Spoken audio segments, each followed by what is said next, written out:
Thank you, Father, for this platform, the ability to continue to send out the message. And we'll give all glory to you. So we need to trim our lamps, wise and foolish virgins. Don't have a ton of time. It's not the end of the world. So, but that world as we know it already ended. So I don't have a ton of time here to keep. I can't spend all this time. That's what this stream is going to be about. Reach monetization on this channel and need to trim off some of this worldly things so can get back to the things that unfortunately we all have flesh that we have to look after and are supposed to, our body's a temple, so be in the world but be not of it. Looking for wise virgins, not looking to keep company with vipers. Trim your lamps. The kingdom is nigh at hand. The heavens declared the coming of the King. There's many signs and wonders already in the heavens he's left for those that are wise. And daily cross. So I need to come in here and do what it is that I do for the body itself, the channel itself. It's not my channel. It's his channel at this point. Not looking to already entered the 6th extinction event. I've already put out my evidence on this channel. There's too many live streams, so don't have a whole lot more time to go over it. We broke 50 degrees out here today at the ranch, so looking for wise virgins still. That hopefully will come when he provides. He always does. He always will. All glory to the Father. All glory to the Son. Thank you, Father, for this platform and this ability, this aletheia, this truth, this understanding, the Ruach HaKodesh, the Holy Spirit that's here with us. 2 or 3 gathered in my name, there I will be in their midst. So time is at hand. And he said in the end of times, if the days were not shortened, no flesh would survive. So shorten. All right. Trim your lamps, brothers and sisters, trim your lamps. So going to definitely try to continue to put some content on this channel, but did reach monetization, so I've turned that on. I got to try to figure out some of the others might be able to turn on super chat when I'm in here on the chat. We'll see. Might do some other things, but need to focus on this on the ark out here, and everything else will come. I'm sure of it. It's bigger than that. He's provided a safe place at this point in time, and that's what this place is. It'd be a cache place away from the world for his body. I've already offered it, and I'm sure the people that he wants here will come. So I'll be patient, because we're supposed to have our lamps trimmed. You never know the day or the hour. Supposed to be always being putting up extra oil. Don't want to be headed in the wrong direction. Don't want to be a foolish virgin. Door will slam shut. That wedding feast he does, there will be another wedding, and he calls out his bride. So you need to be headed in the right direction, loins girded in his service, and you need to have your lamps trimmed and be putting up that extra oil daily. Daily, you need to put it up. Daily cross, death to self, spiritual death, die daily. Who shall ever come after me? Let them deny self. Take up your cross and follow after me. So, got to do what it is that he tells me to do. Be it that maybe I'm a prior military veteran and I know what it's like, command to take a commander, and maybe that is I'm a prior police officer that I understand that these are laws. So he fulfilled the law, but we are under this New Testament, and we're to be wise and meek, gentle, kind, patient, not boast, help another brother out. So, but we also have to help ourselves out. Wise and foolish virgins. There's a time where we have to turn away the other foolish virgins and take care of the vessel that he has so that we can be burning bright for when he returns. So tough thing to come across. It's always been a hard thing for me as a person that the word is all I have in this world that means anything to me. He, the living word, the living testament that I'm under, the living testament that he puts his bride under and tells them to turn their cheek, give somebody your cheek, you know. So don't act like a savage. It's not an eye for an eye. So he's had me prepare this place, this ark, this property that I'm on out here, and I know soon he will provide the hands that are needed out here, because it's a safe place. It's not a perfect place. Nothing's perfect, but it's a place away from society far enough now where a man, a woman, children, man, there's many could come to this place. And but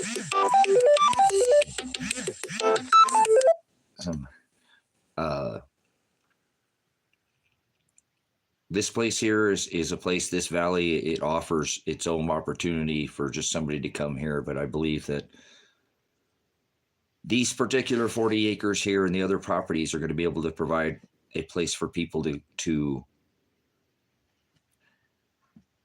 nothing again is perfect. Nobody knows the day or the hour, but I've already put up enough evidence.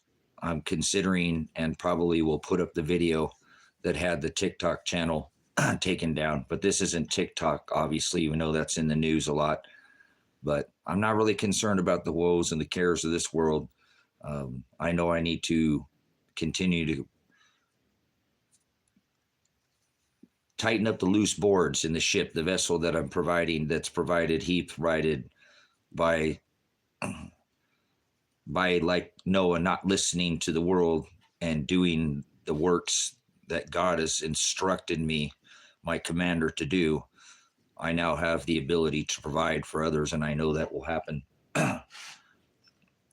A place where people want to get away from this worldly things and come provide time, which is more valuable than any money that you can ever have, and a place where people of the word, I'm certain of it, people who don't want violence, people who are meek, not weak, but meek, and already understand. So we're in the sixth extinction event. We're 4 years into it.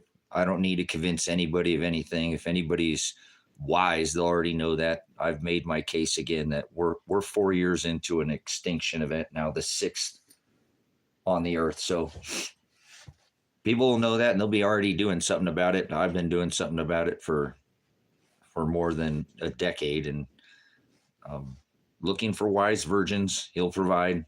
All the foolish virgins will be headed in the wrong direction.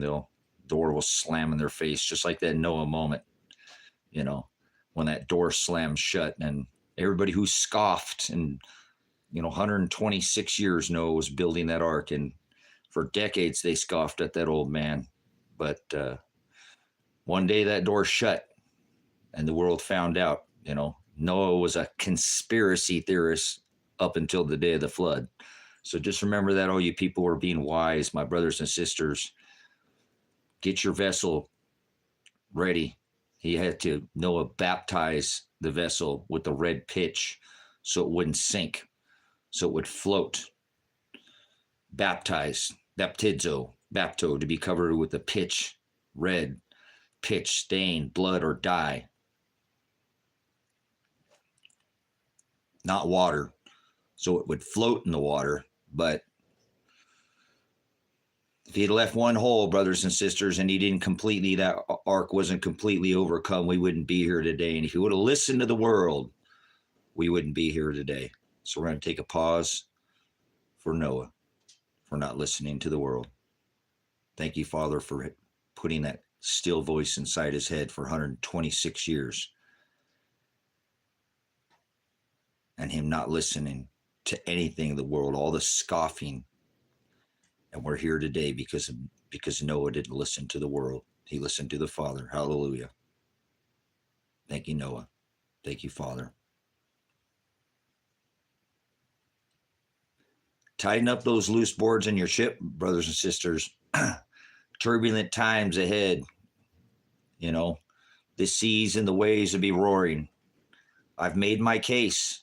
I don't need to make my case. The heavens have already declared we're in the new age. We hit the 12,000 year extinction cycle on that day.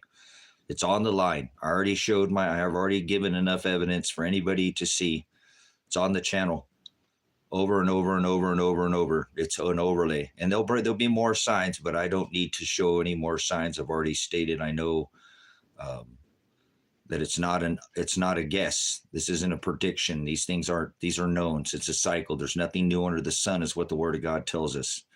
So that's what I pay attention to. The further you go in the past, the more you'll be able to find out about what the future tense is coming, because it's just nothing newer under the sun. It's all cyclical in nature, and the Father provides signs and numbers and wonders, and here on the earth in agricultural, biblical, written in the Word.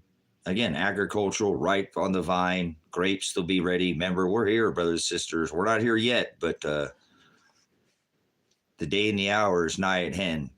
So be wise and make sure your lamps are trimmed and keep putting up that extra oil. We're not at that time. Remember, he said that time is not yet. Wars and rumors of wars, famine, pestilence, right? All the things, all the different things that we see around in our world right now, all those things are happening. These are sorrows. These are the birthing pains. These are the beginning of sorrows. This isn't here yet, brothers and sisters. We got a ways to go. But these cycles, there's knowns that are coming. There's knowns, there's lines we've already hit. There's already markers. There's already been signs in the heavens. He tells us that men's hearts will be waxed cold, men and women. From the Word of God, there'll be a great falling away from His Word, from that aletheia, the Ruach HaKodesh, the Living Testament, lost, new but lost. All I see is eye for an eye, and I'm guilty. I'm filthy rags. I'm no better than anybody else. I deserve to be thrown in hell. I'm not special. Not many people will go to His flock, be called out in that wedding feast of the lambs, His bride. Oligos, fear not, Oligos, little tiny puny flock, for it is your Father's pleasure to give you the kingdom. His bride is small. His flock is small. It's not a big. It's a narrowing of self, brothers and sisters.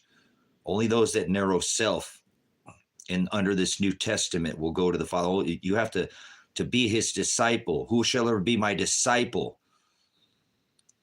If you're not willing to narrow self, who shall ever come after me? Let them deny themselves. Enter through the narrow, right? The straight gate. How do you fit through a straight gate? By being narrowed. You have to cut it off. Self, narrow it.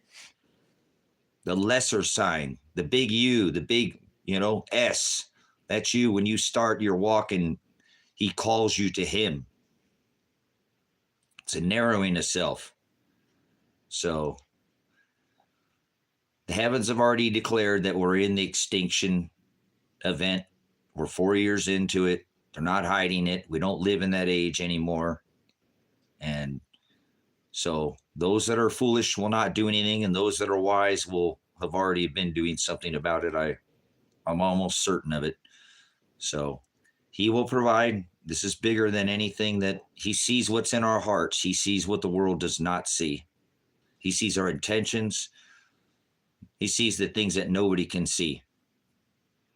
Thanks for coming in, brothers and sisters. I gotta try to get this message out and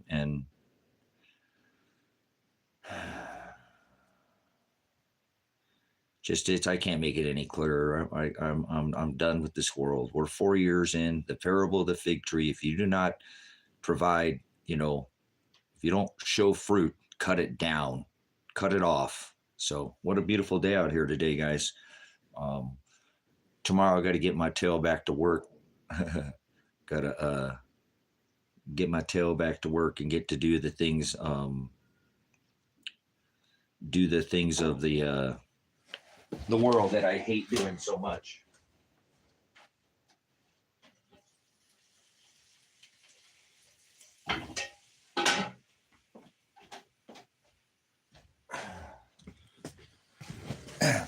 But it's been an absolute pleasure to come on here for the time that I've spent, and I will still continue to come on here. You know, I'm going to try to put something up daily because I need to take my cross up, obviously, right? Be condemned by the world and be in it, but be not of it. So I need to finish that in it, vessel arc that I told you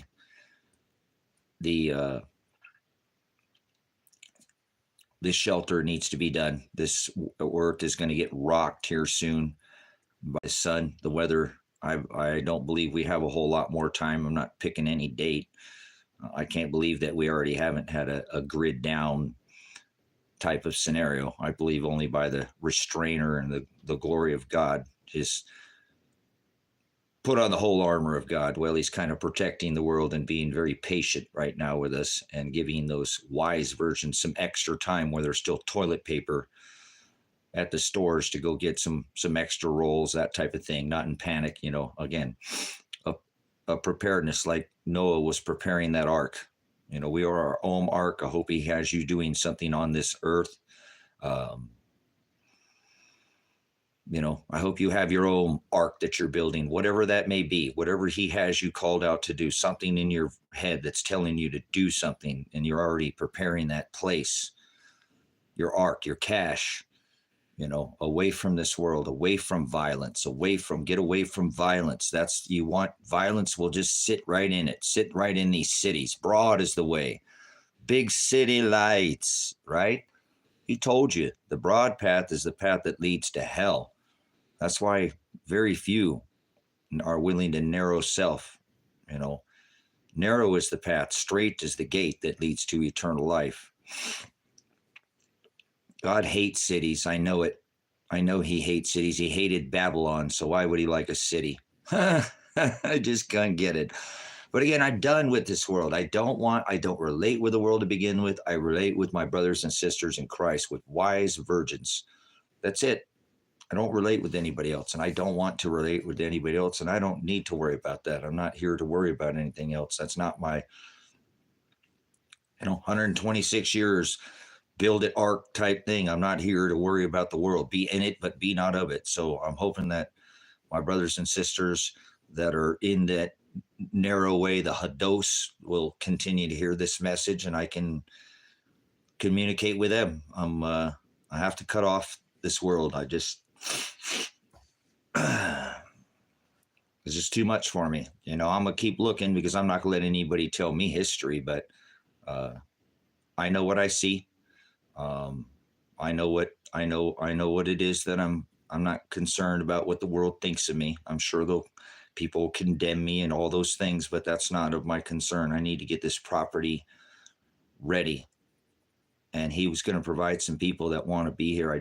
I'm really starting to feel it. I don't know if the sun's breaking in the temperature or what. I told you that you guys have followed me for a minute. When I got some more sun in me and stuff, the door would open back. And so looking for wise virgins.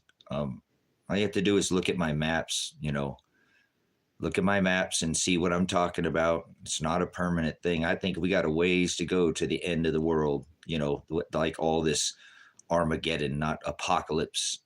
Brothers and sisters, he's left signs and markers, celestial markers. I've spoken of it. My heart is broken in pieces. I don't want to be here anymore at all. The whole world missed, the virgin, the birth of the king sign in the heavens, the celestial marker that he left, the birth of an age. All these things I've continued to convey to you about.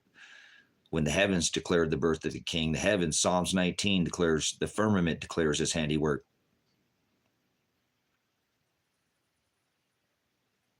And the whole world missed in 2015 that we saw that conjunction, that marriage, that body, the union of the birth, the Pisces, the Vesica Pisces, the age that we left the age, and it happened again over 2,600 years later. It's not an issue. Nobody I know cares about that at all. I feel so alone. But I'm all right. I know it's okay. Whatever. We all get our own. Yeah, I don't get some of the things that I lack, even people right now. But I've been given this gift of understanding to watch the Genesis. There'll be signs for times and for seasons. Matthew, in the signs and the sun and the stars and the moon. These are all things he even said. There will be signs in the heavens of the second, in the stars of the second coming of Christ. He even from his own mouth spoke that revelation, those things. Again, these markers that I keep telling you, and nobody cares.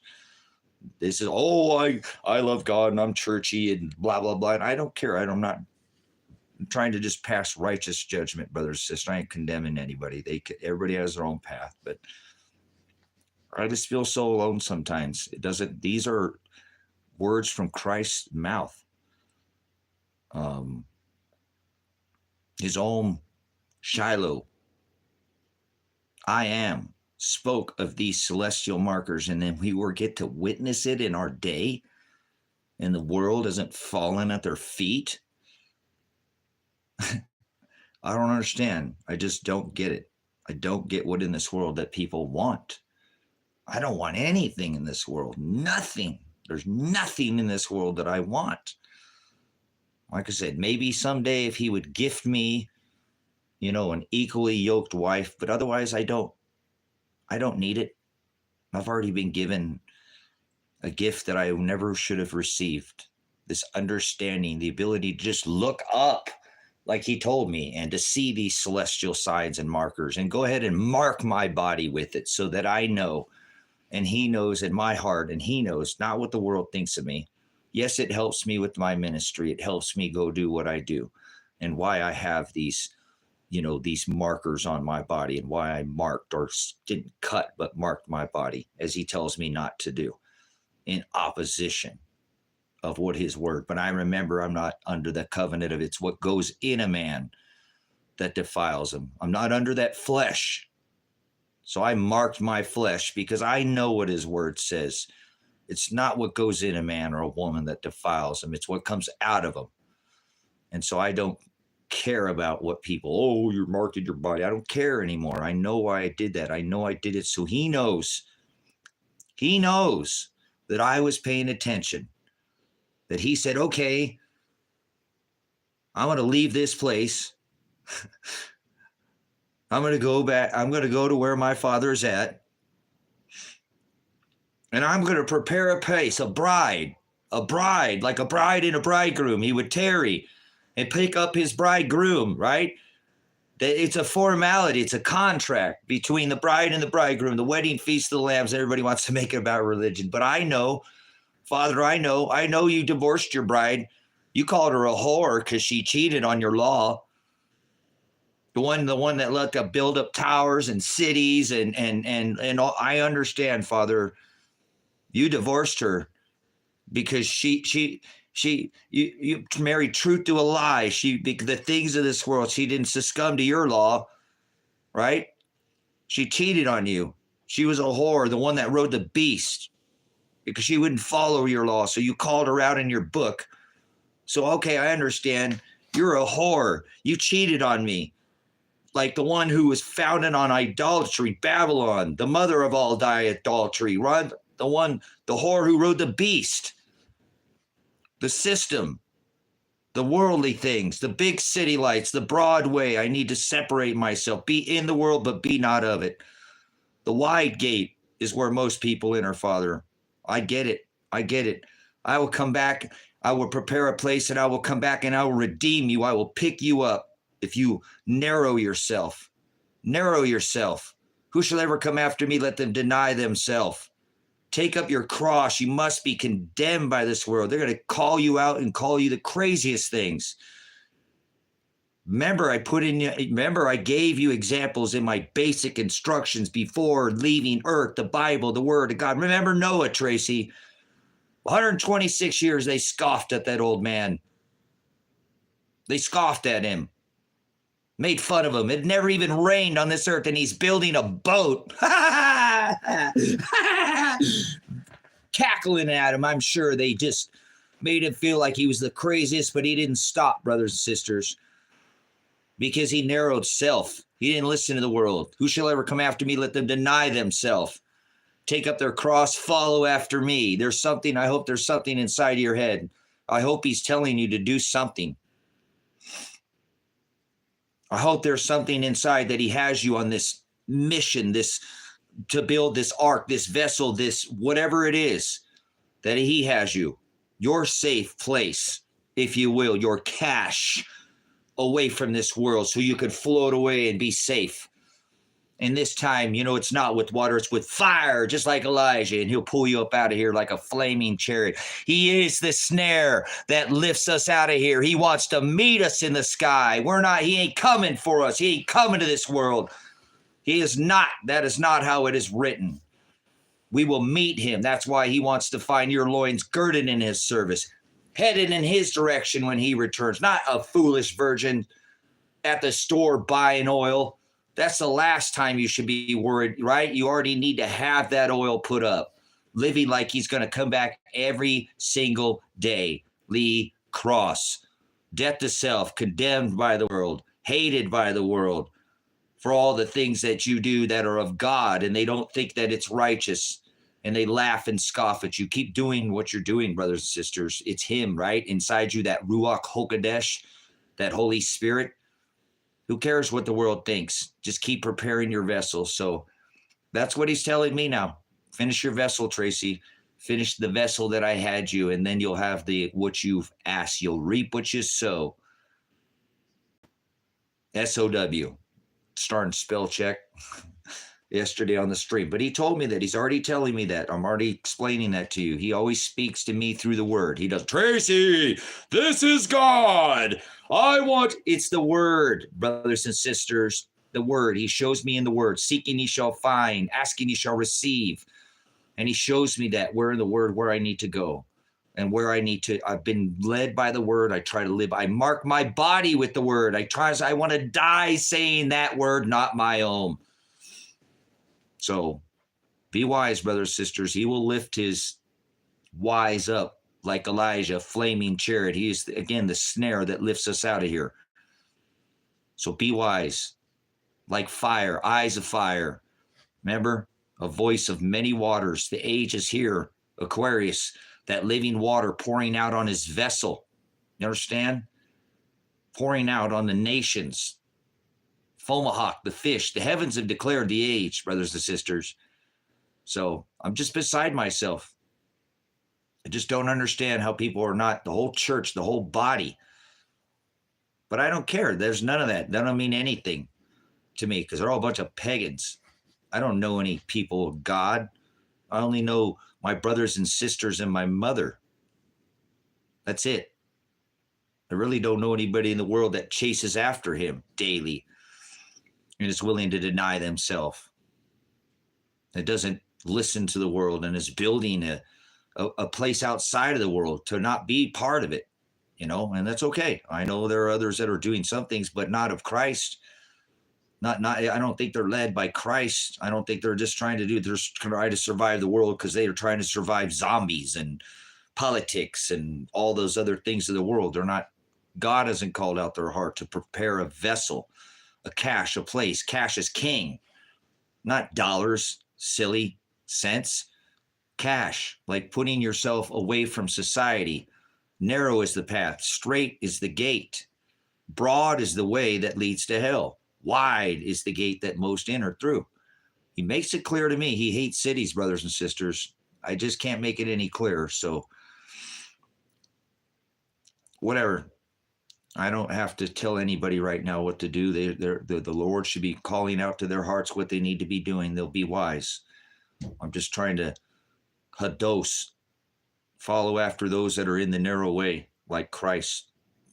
And that's my brothers and sisters. So I'm done with the world. I know now I don't have that much more time, and I'll continue to try to come here. Again, I got the channel monetized, whatever that means. I don't even know. I can't even get my half the time electronically. I have so much problems. But I'll continue to stream. I want to try to come out and, do something a little bit of a regiment, put some kind of word out. Even if I just come on live, I will try to include you um, in the channel. I am pretty certain that I am going to put up the water overlay video, though. If that gets the channel taken down, brothers, sisters, I apologize. I really do. I apologize, but I need to put it up on this channel. I've talked about it, but I need to upload it to the channel. I've shown it in the live, so it's on the channel, but I need to set apart, right? So I need to set it apart and put it up, and I'll do a little more work on it. I'll throw it into an editor and do a little more editing to it. Give it a little more, try to add. I just said so much problems with it on TikTok, and it's what took the channel down. So the seas and the waves will be roaring, brothers and sisters. The heaven and the earth will be shaken. This earth cannot be moved from its foundation, but the nations will be in perplexity, and the seas and the waves will be roaring. So it's cyclical. We're here. We're in the extinction event. That's it. We're 4 years in. So I don't want to do anything with anybody anymore other than my brothers and sisters. I'll be in them so I can, like Brother Jim told me, don't isolate yourself, Tracy. You need a fellowship with your brothers and sisters. I got you, brother. I got you. I see what you're doing. He knows the narrow way, what I'm talking about. I know Brother Jim knows what I'm doing out here. So I'm going to continue to try to support the ministry. This is a mere reflection of the teaching of predestined for light, those for the body that understand and find that edification, that comfort, that rest in being beat by death to self, die daily, the daily cross, the being condemned by the world, the crucifixion, the spiritual crucifixion, the spiritual baptism, the denial of self, the daily cross. We can't set it down. We know that. He never says we can set, who shall ever come after me? Let them deny themselves, take up your cross daily. You can't set it down. Once you pick it up and he has you, it's a narrowing of self, it's baptism, it's repentance, it's salvation. Those that are in this narrow way and understand this teaching through predestination, we don't have a choice. We're not doing anything. He's turning left, he's turning not right. We're not doing any of it. So once you find that comfort in predestination and the teaching and the understanding, it's something I've always taught, but didn't understand until Brother Jim brought me to, the Apostle Paul with the through definition too, prohorizo, pulling from the darkness, the division of day and night, dark and light, those he pulls from the sin, this corrupt dust of this darkness, and he pulls them into his horizo, his light. So I already have always been on. That's always been the ministry that I taught. I just never taught it as predestination. I just taught it as God creates all things. It's his will, thy kingdom come, thy will be done. He create, but we have to come back and edify ourselves. The word can be, we have to, this is why we come back and there's correction, because we have to come back and edify each other with that word, and iron sharpens iron. So I need to not turn myself off 100% from the world, because this is all I've been having, guys. You guys have pulled me through this last couple months where I've been in pain physically, and some more pain than I've ever been in my whole life. I mean, these last couple months have just they're tough through the cold winter, and still having to load wood and load water. And when I was injured, and I have an off-grid lifestyle, I carry buckets of water, and all that doesn't stop, for me.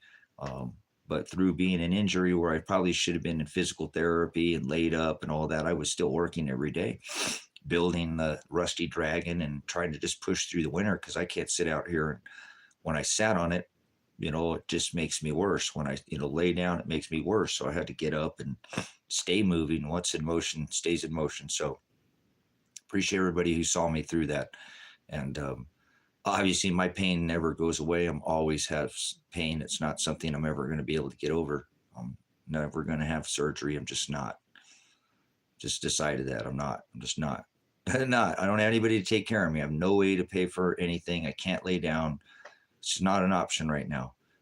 Maybe with later in life or something, if this community is built, because again, I think we got years until the world comes to an end. Um, uh, I appreciate everybody who's helped me through, because physically it just wore me down. I had feel like I said I helped. I'm glad I'm getting some sun. I've told you I feel like I've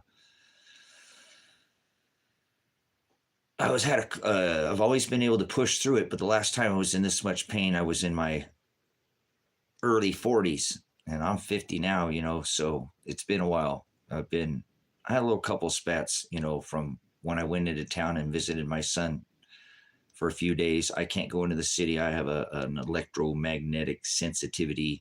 There's just too much. I can't go into that electronic stew for very long. My son's laughing at me. It's your weakness. They'll just drag you into town, Dad. You'll be done in a week. Just been away from the electronics too long. I have too many nerve problems, brothers and sisters. I have a massive nerve issues and smashed and missing disc and all sciatica and all kinds of stuff. I shouldn't even really be able to walk and stuff. I've had electromagnetograms where they've tested all the conductivity of my nerves, and got a lot of things that are out. There's circuits that aren't firing properly. It's not like the whole graph of the city's out, but I got some pretty major, main highways there that are turned off. There's no circuit in, so they kind of still don't understand how I can walk and operate. But my dad bent in half like a taco in the 70s, the wrong way, backwards all the way. And the lower 8 vertebrae in his discs were completely crushed. And they didn't have polycarbonate resin, all this stuff. They put him together with his hip. They opened up his hips and cut his hips and cut pieces of his bone and put him back together. They told me never walk again, ever. He had 2 full major, those 8 vertebrae had to be built from his hips, pins, rods, needles, back. He bent in half with this full-size sleeper sofa when he tripped and for a moving company, bent the wrong way, legs up behind his head, feet like that. That severs your spine, normally kills most men. Like that, you're gone. Somehow the Lord saved him. They pulled the sofa off him, bent him back, and he was all, those lower 8 vertebrae were gone, just imploded, I don't know how they didn't sever a spinal cord, but they put him back together. And this is where my life changed too, because I have gaps in my life, a lot of abuse, death, all those things. But I remember when I asked my dad how, because he walked out of the hospital after 2 back surgeries when he wasn't even able to operate a wheelchair and, get his hands to move or nothing. He was laid down, back surgery, nothing. But he said, I remember when I talked to him, it was only a couple years. I don't even think it was a year after my dad came and stole me from my mom. And he said it was God. He prayed that, he had us boys, and he had 3 boys. We were all very young. This was in the 70s. We were all, at the time, I remember I was 4. I don't have a lot of gaps in my younger days, but maybe I was 3 or 4 or 5 or something like that. And I had my older brother and his younger brother. So we had 3 young boys with my mom, and laid up trying to take care of us, working for a moving company, trying to do the right thing, and injures himself. And he said he just couldn't lay there, and he just, he said he didn't pray for God to fix him. He just prayed to God. He didn't want to lay there. He had, he didn't want his life to be laid up the rest of his life. And he had 3 boys, we were in Los Angeles, California. He had but he said he kept talking to God, about his life, and kept discussing that, he said he didn't blame it on God. He did, and he said he gave him the strength, and he got up, and they didn't even know where he was at. A person that's wasn't even supposed to be able to operate a wheelchair. This is in the 70s, guys. They weren't, and they didn't have all those cameras. They actually looked at the cameras and found, there was a camera back then going outside of the hospital, and they seen him walk out in his little thing with his butt hanging out the back of the flap there, and out he went out the door and said, I can't, I got to get up. I have a life. I've got 3 boys, and I'm not going to just sit there. And um, pushed his way back.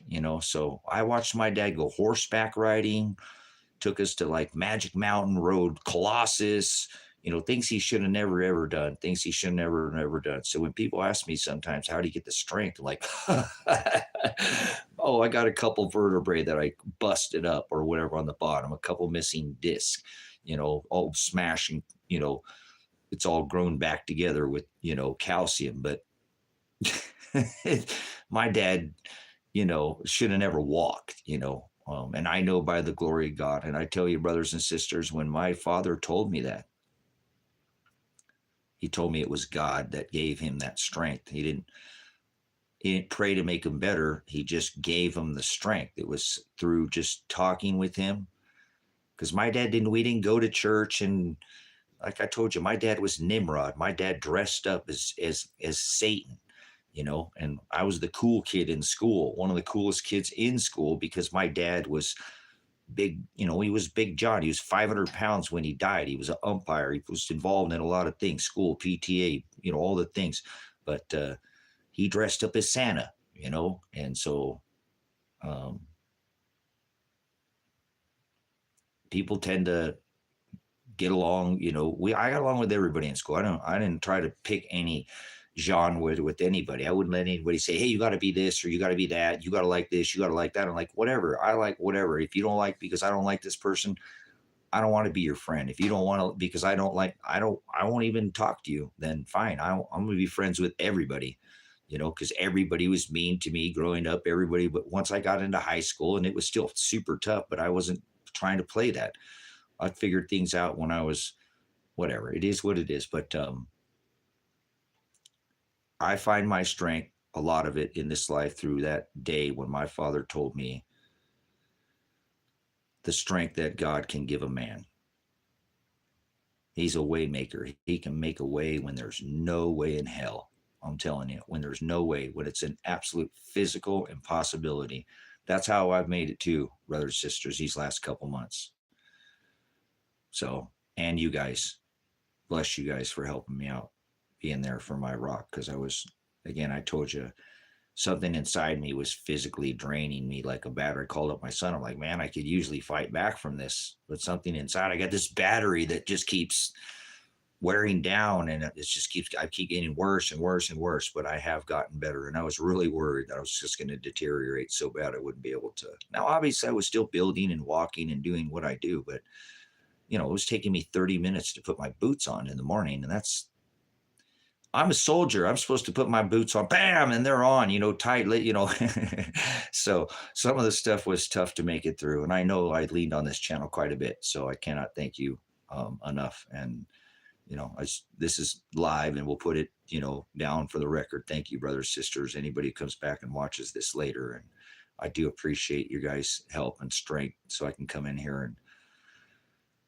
be so isolated and lonely, but then have people here, my own, like Tones and I said, my only friends are online. But that's okay.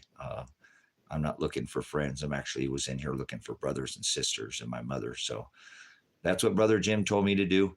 Don't isolate yourself, Tracy. Continue to do what you do. Keep talk. He knows the word is what I love. It's all I have. And so, it's all I want now. I don't want anything else anymore. I'm done with the world. I'm done trying to even relate with the world. There's nothing here. There's nobody I relate to other than the body, my brothers and my sisters. I don't even want to try anymore. We're in the world's 6th extinction event. We're 4 years into it. The parable of the fig tree. If you don't bear fruit, he's going to cut it off. So I've already shown all these things.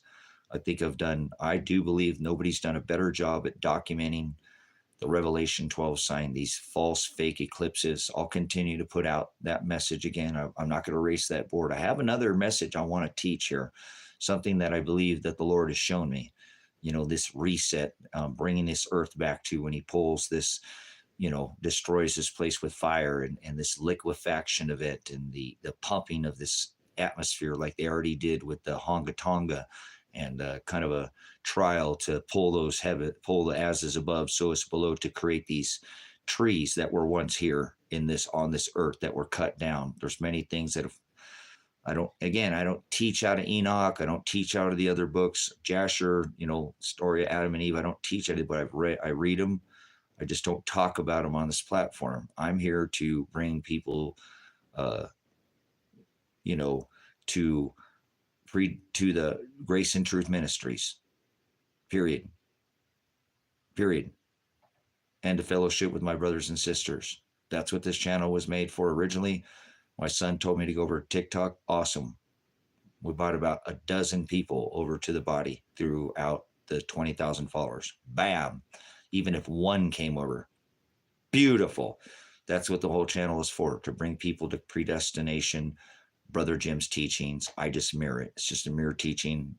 This channel is Predestined for Light. It's High Desert Grace and Truth Ministries out here. That's what I have out here in the desert. And as Brother Jim wanted to create a place out there in Hendersonville, Tennessee, a building, a church, a study, some apartments, again, as he talked about, I'm going to provide all that here. 90% of it's already here. What would cost him millions of dollars. I already have 90% of it here. Plus, I plan on doing an outdoor tabernacle, an outdoor place of study, a tent that's more permanent, built looking more like a tent with roll up, curtains and things like that to study outside, and then the library to go into when it gets too cold. Like Brother Jim, a classroom, a place of the whiteboard. So there's cabins out here already. There could be normal buildings bought. It doesn't have to be the style that I do, but the Lord has already provided for that. And more than anything, the shelter's here to continue to archive these books. I don't care what else I do on this earth. As long as I bury those books and I die, I've already been given more blessings than any man should ever have been received in my life. I don't deserve what I've been given. This truth, this understanding, to be one of the only people on this earth to know about the passing of that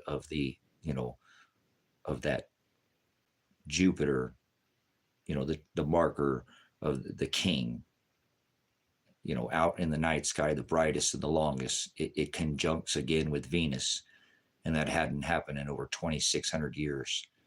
And there isn't even 1% of the world that knows that happened.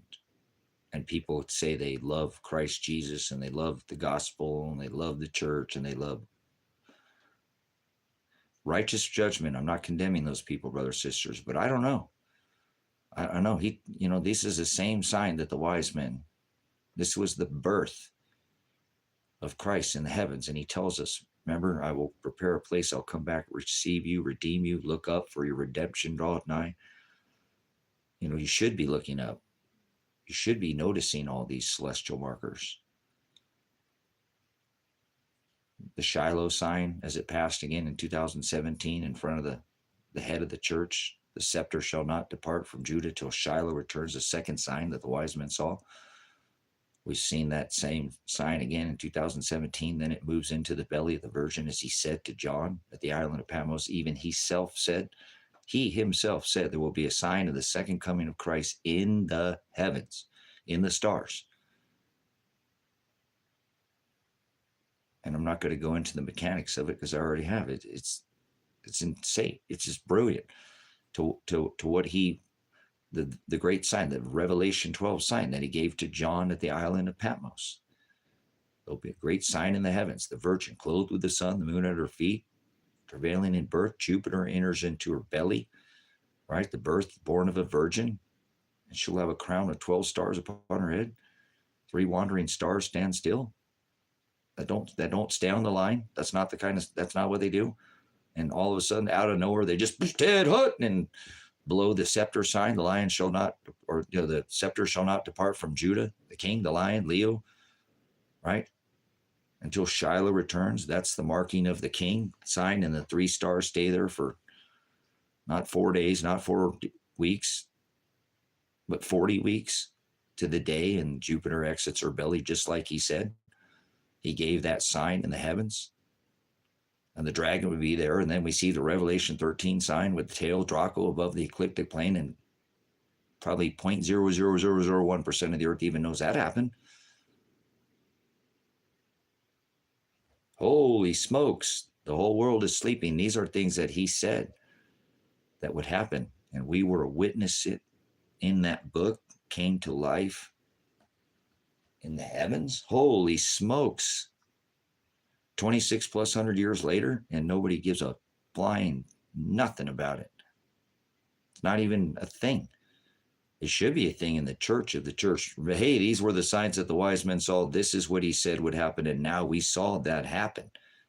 That took two major constellations, the Virgin, Virgo, Leo, the scepter sign, the largest star in our solar system, the sun, the moon, Jupiter, the second largest star, the first large gas Jovian giant, the king, out the longest and the brightest in the night sky, gets its name that for the king, right? Melchizedek in the scripture, referring to the celestial marker of Christ, Jupiter.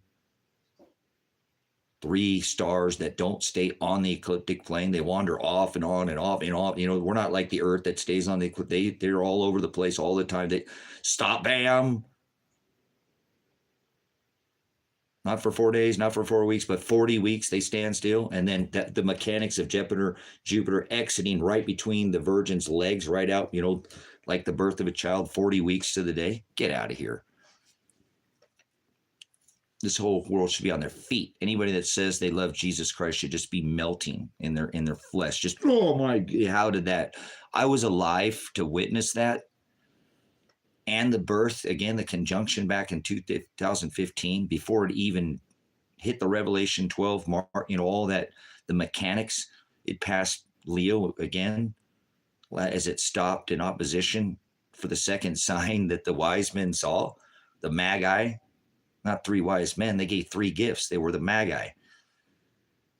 Wise and foolish virgins, brothers, sisters, wise men, wise women. Please, these are very important times, extremely remarkable days to be alive and be a witness to the celestial age, to the celestial markers, 9, mile marker 9, mile marker 10, mile marker 11, as we go through this tapestry of celestial markers leading us to that vessel, the one who pours out that living water on his fish, Fomalhaut, the sign that we were in. Now we're not in that sign anymore. But the whole world doesn't know that because they're not receiving that living water. The celestial ages have declared when the conjunction of the time markers, Saturn and Jupiter back in 2020, we left that. Welcome to the new age. We're here. But the whole world's sleeping on that too.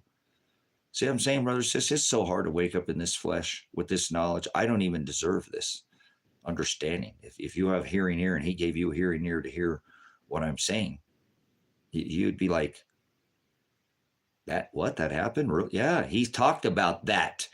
It came out of his mouth, and we were so blessed to be alive during that time when it happened. Hello. Okay, Father, I'm ready to die. I don't need anything else here, guys. There's nothing for me. I've already seen everything I need to see. What, I get to be a witness of all the death and destruction that's coming? People will do good, guys. We're not there, but they're saying, I'm not calling Armageddon. This is the apocalypse. This is the lifting of all these lies to bring us to this beautiful aletheia that's been standing there erect, doesn't need fastened with nails and hammers like a Christmas tree. Nimrod stood up. It's been there all along. It's just been covered by thousands of years of deception, the age of Pisces, the age of deception. But we're not there anymore. Welcome to the new age. To the new black old sun. They've been telling you, wash away the rent. It's in your music. They do it. Visual voodoo, verbal voodoo, music, television, lies, football, halftime shows. It's all in your face. I can't go in this world and not see it. The devil just puts it everywhere. But people don't know scripture. Yeah, the devil puts scripture in everything.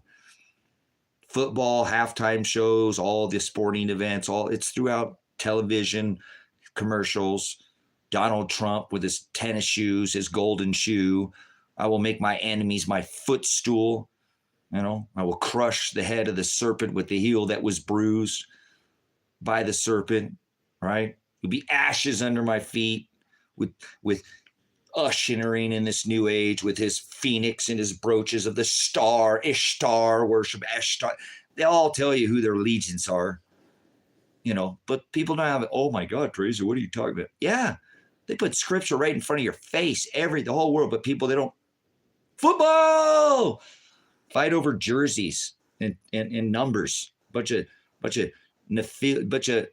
Anunnaki, right? A bunch of Anunnaki, sized down Anunnaki giants, chasing millionaire Anunnaki giants chasing around themselves with a low energy swine skin, and how people kill each other over this stuff. They kill each other over gold and silver and kingdoms and wives, and now they kill each other over tennis shoes, IOUs, and football jerseys. Don't tell me things are getting better. Society's degrading at a rate that's unbelievable. And be wise. Don't participate in any of these events, please, brothers and sisters. Find your way to the narrow path. If you're not already, please. This world stuff is just out of control. There's nothing in this world that is even remotely close to aletheia. It's just the days, exactly like he says, that the men's hearts will be waxed cold. There'll be a great falling away from the word, from that aletheia, from that Ruach HaKodesh, from the Holy Spirit, from the living testament that we are under. And we are almost in the red horse. So please, brother and sister, I already know we were in this apocalypse. The heavens have declared that. If you know the definition of apocalypse, you know that's not Armageddon. That's not Armageddon. Two different events.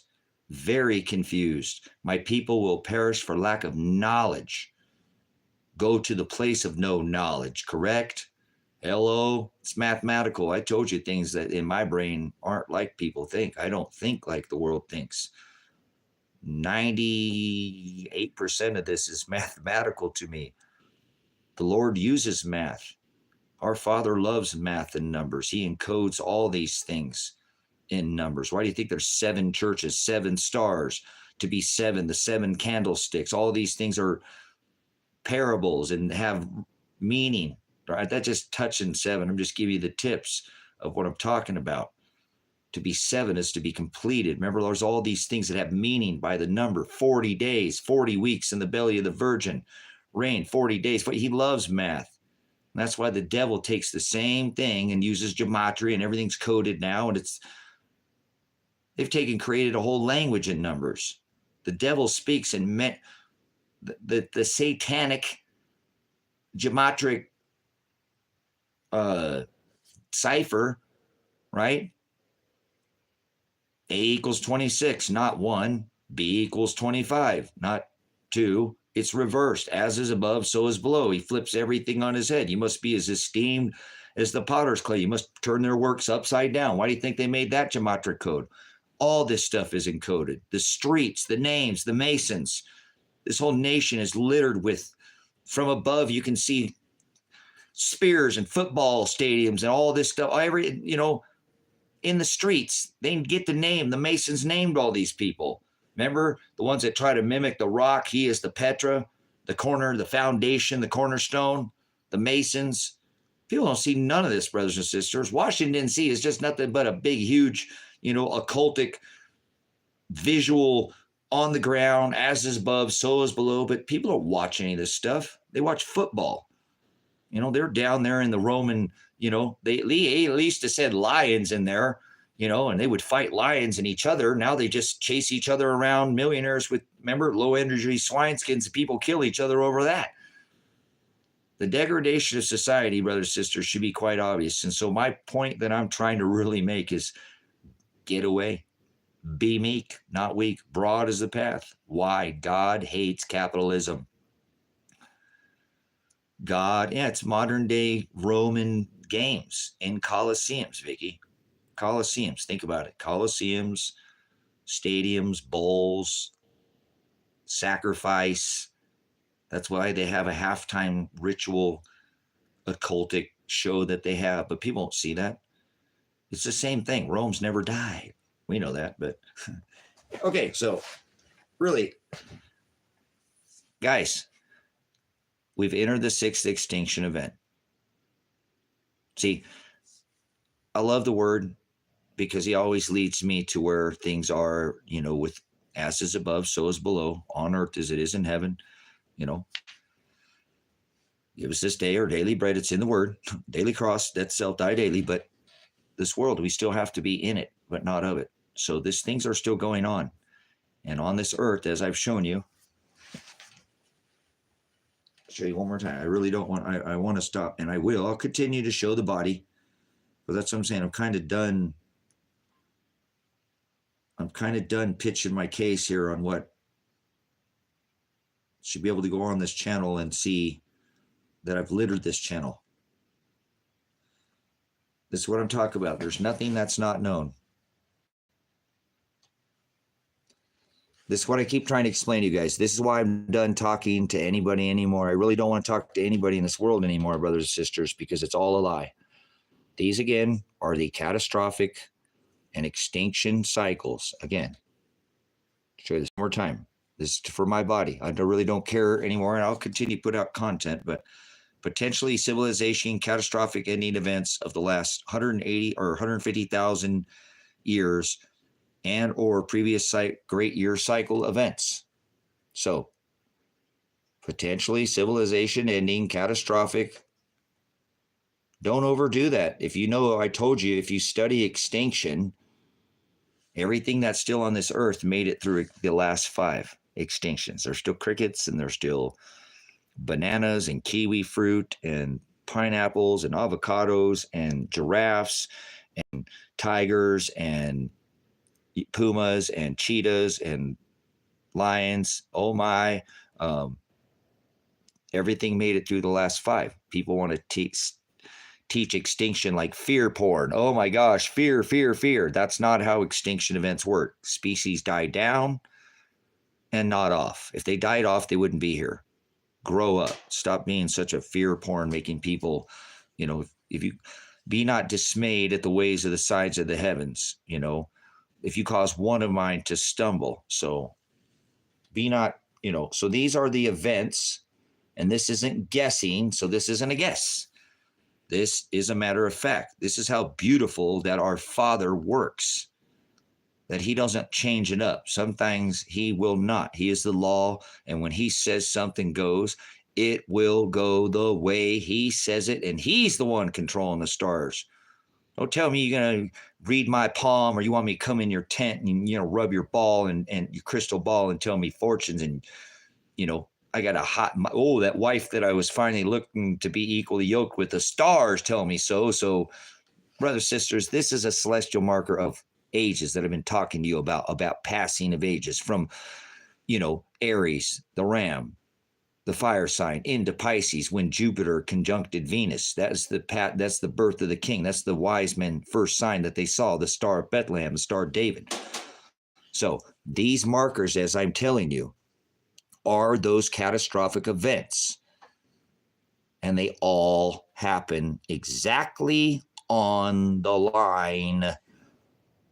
Not anywhere in the yellow, not anywhere in the gray. 6,000 years. If any of this relates to you, if you're a person of Christ, you love the word, you love God, this is what wasn't listening to the world.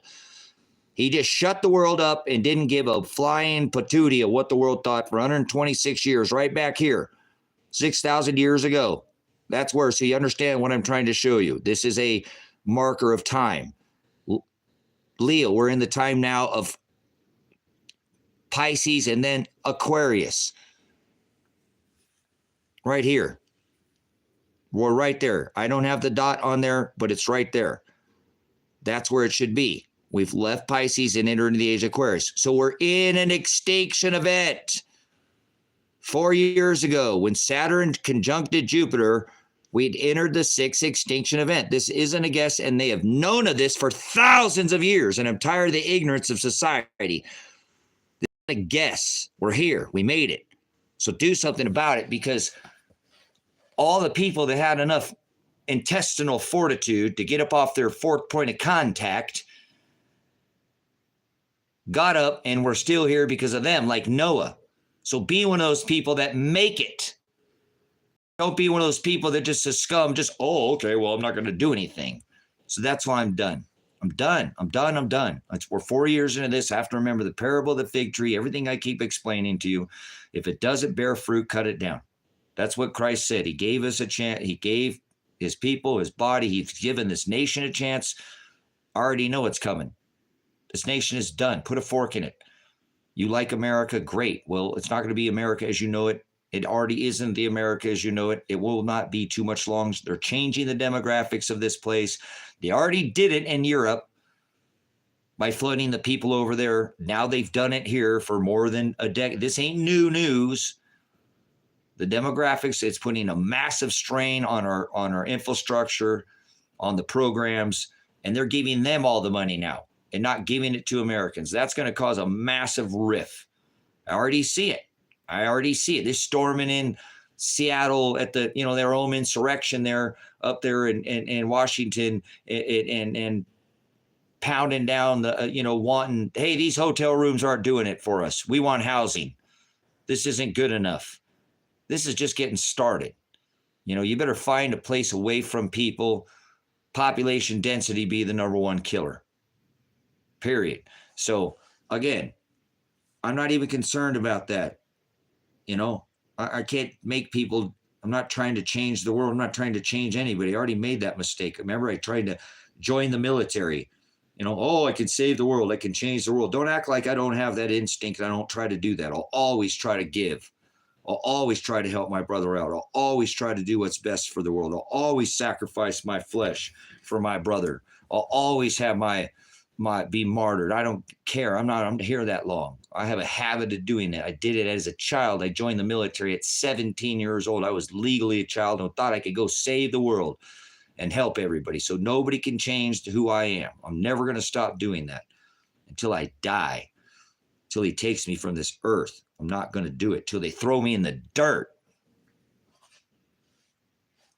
I'm going to stand up 10-toe and take whatever comes, and whatever beatings I take is going to happen. So I'm going to upload this to the channel, guys. I'm going to upload this video, and it might get this channel taken down. And I want to apologize ahead of time, but I've got to do this. I've got to declare the message of this event that I've been talking about. I'm kind of done talking about it. I will continue to slowly, but I need to get ready here.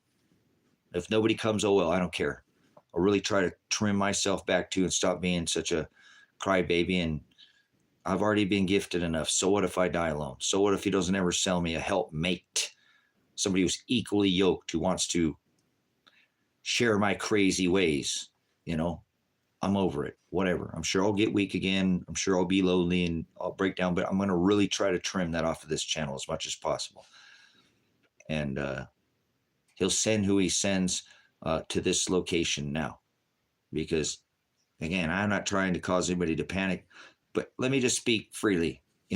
Hey, Tracy, I watched your map thing and I think you're right. I think that's a pretty good, I see your reconstructionist and this overlay thing that you got going there. I see what you're saying. It says it in the word of God, the seas and the waves, this 400-foot cycle that you got, that's definitely something. I see that you haven't been able to nail down a date on this yet. You haven't, but you're talking about David Devine from Adapt 2030 going over there and leaving the U.S. trying to find this exact cycle, of this overlay water matching the federal land that has been taken over out here that I've watched for 30 years. I didn't just come up with this today, guys. This is something that I've been working on for decades. I don't remember. That's why I used to listen to people, 99% of their crap.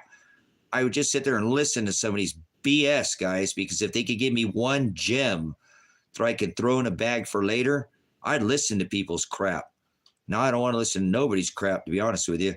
And I wouldn't even listen to people 1% of the crap just to hear 99% of the good. At this point, I'm just done. I don't know everything. I don't know exactly what's going to happen, but I got a pretty good understanding that there's no way that they've taken over this land over here that I'm showing you, that white map, and they want nothing to do with the East Coast over here, that they don't, this isn't an event that I see happening years from now. I don't see this happening years from now. I believe I watched it happen for long enough that I know that this is going to happen.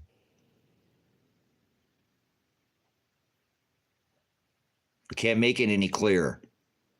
There's no reason that's not a perfect match. I'm a reconstructionist. God didn't make me a tyrant, disgusting, filthy veteran, trained killer, police officer, blah, blah, blah, to not be able to put this together. There's nobody else putting it on the internet. I'm the only one. I'm about to upload at the channel. It might be taken down.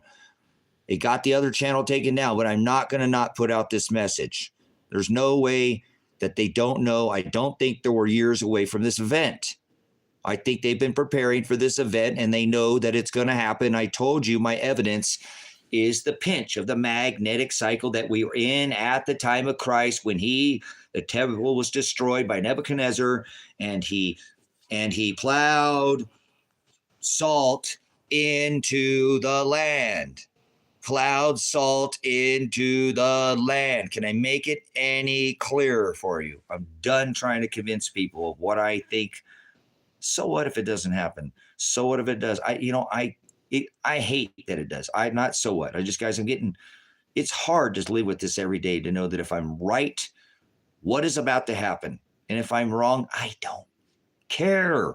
At least I sounded the message. I don't get them all right. But if you look back, and you've known me for the last couple decades, I normally get 98% of them right, because I'm not trying to tell you something or predict anything. I'm telling you about a cycle of past that's here again.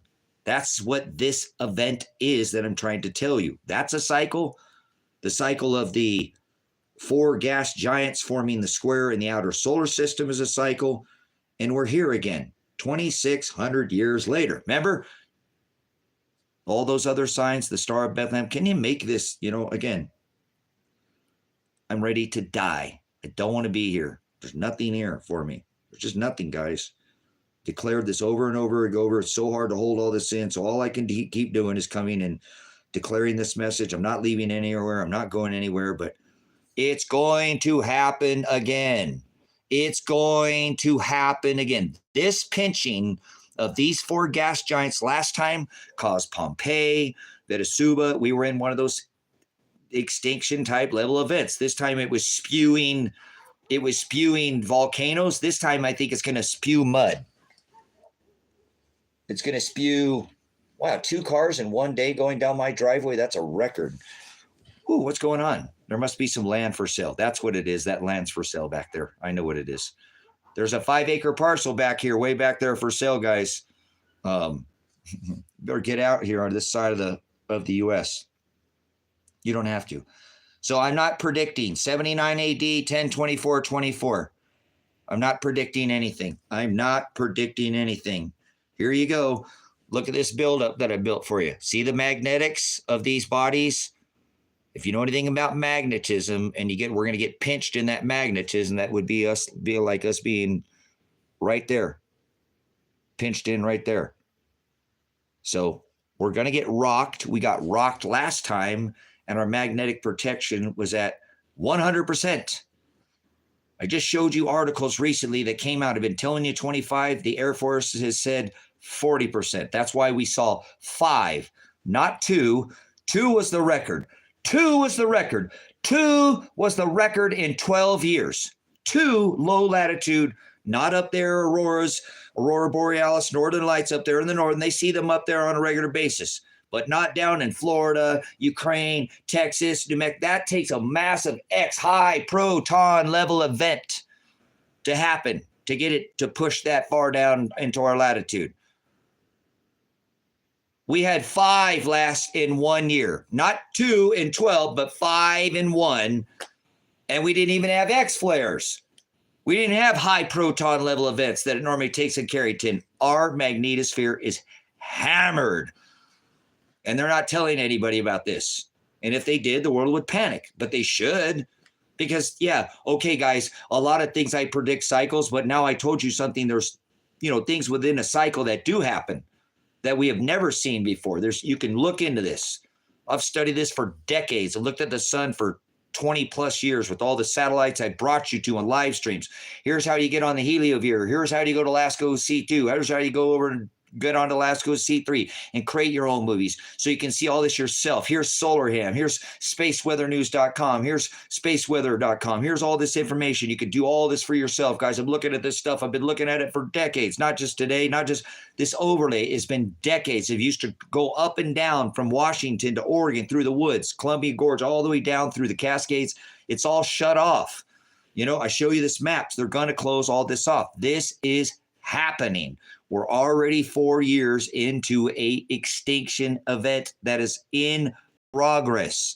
It's amazing that we can have this conversation and there's still toilet paper on all the shelves. Okay, but you should see that a lot of these elite are preparing for this. All this talk about bunk shelters, because that's what you should call them. Don't ever try to build one of those.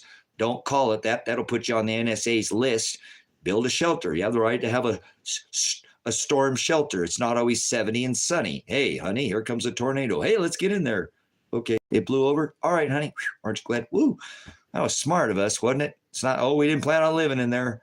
You know, you get a place from the weather, you know, and that's what I've been preparing for. So all I can do is be an example, brothers and sisters. That's all I can do now. I'm not trying to save anybody. I'm not trying to convince anybody of anything. We're already in this event. It doesn't matter if they told people in something like this, it would cause mass panic. They did before, though, brothers and sisters. Every single time when I have studied through probably my studies, the last 5 extinction events, the people were told ahead of time. And that's why we have massive chasms underneath our earth. You know, they prepared for these events before, celestial events, because this is all going to be what comes out of the sky. And there will be things coming out of the earth, too. You better be careful again. You know, they're going to try to convince you with hocus pocus, but I want turned off by then. I'm not going to participate in any of that. I've already shown you with my, you know, this is not real. This is all bull, loney. It's lies. The Daimonion comet. All this is the sun doesn't go the rest. That's not real. That's all crap. It's just they're foreshadowing what is coming, and they've got the whole world convinced it's real right now. That's how much of an idiocracy world that I live in. This stupid eclipse crap is not an eclipse. Remember, how many eclipses do I have tattooed on my body? Remember, I have that eclipse, the red dragon eclipse. I'm the only man that has that tattooed on my body. There's nobody else that has the red dragon eclipse. Nope. I'm 98% certain of that. I'll leave a little doubt there because nobody knows anything. But I'm the only man with the Revelation 12 sign to show him, hey, okay, Father, you said look up. There would be signs in the heavens for times and for seasons. So that's all I'm trying to show you. Be not dismayed at the ways of the signs of the heavens. Don't be a heathen. Please don't be a heathen. I'm not trying to cause you alarm, but some of us will be wise and do something because we will see the day approaching. Not the day or the hour. No one knows. Not the Father. Oh, yeah. Oh, wait. It is only the Father. Not us here. Nobody can pick that day. Not the angels. Not even Christ Shiloh, but only the Father. So I'm not picking a date. I actually think that the end of the world is years away, at least 2 or 3 before I would even start thinking that we're to that point. We still have to get through the red horse. So I'm just going to speak a little more freely here for a minute. We've already seen the rider on the white horse. We're already in the apocalypse. The heavens declared that. Apocalypse, again, the lifting of the veil, that we moved into that in 2020. The reset, the start of the new age. So there's no trying to convince. We're here. We have made it into the apocalypse. We've already seen the rider in the heavens have declared the white horse is Sagittarius. They do all of this by what's up here. Everything that they're doing down here is being done by what is above us. I've already explained that. Again, they created the nation of Israel off the Jupiter and Saturn conjunction in Aries. In the 30s, they were watching it, brothers and sisters, to be able to create that. They knew about these markers that I'm telling you about, too. You don't think the devil doesn't know about the Revelation 12 sign marker? Yes, he does. You don't think the whole world doesn't know about the Star of Bethlehem, the Star of David, but the devil and his minions do. Oh, yes, they do. They are absolutely certain of it. They know about it 100%. I know they do. And every one of them, I'm certain they do. They're like a gang. Hey man, you ready to eat? Let's go get some food. Boom. All right, let's go. They come together real quickly.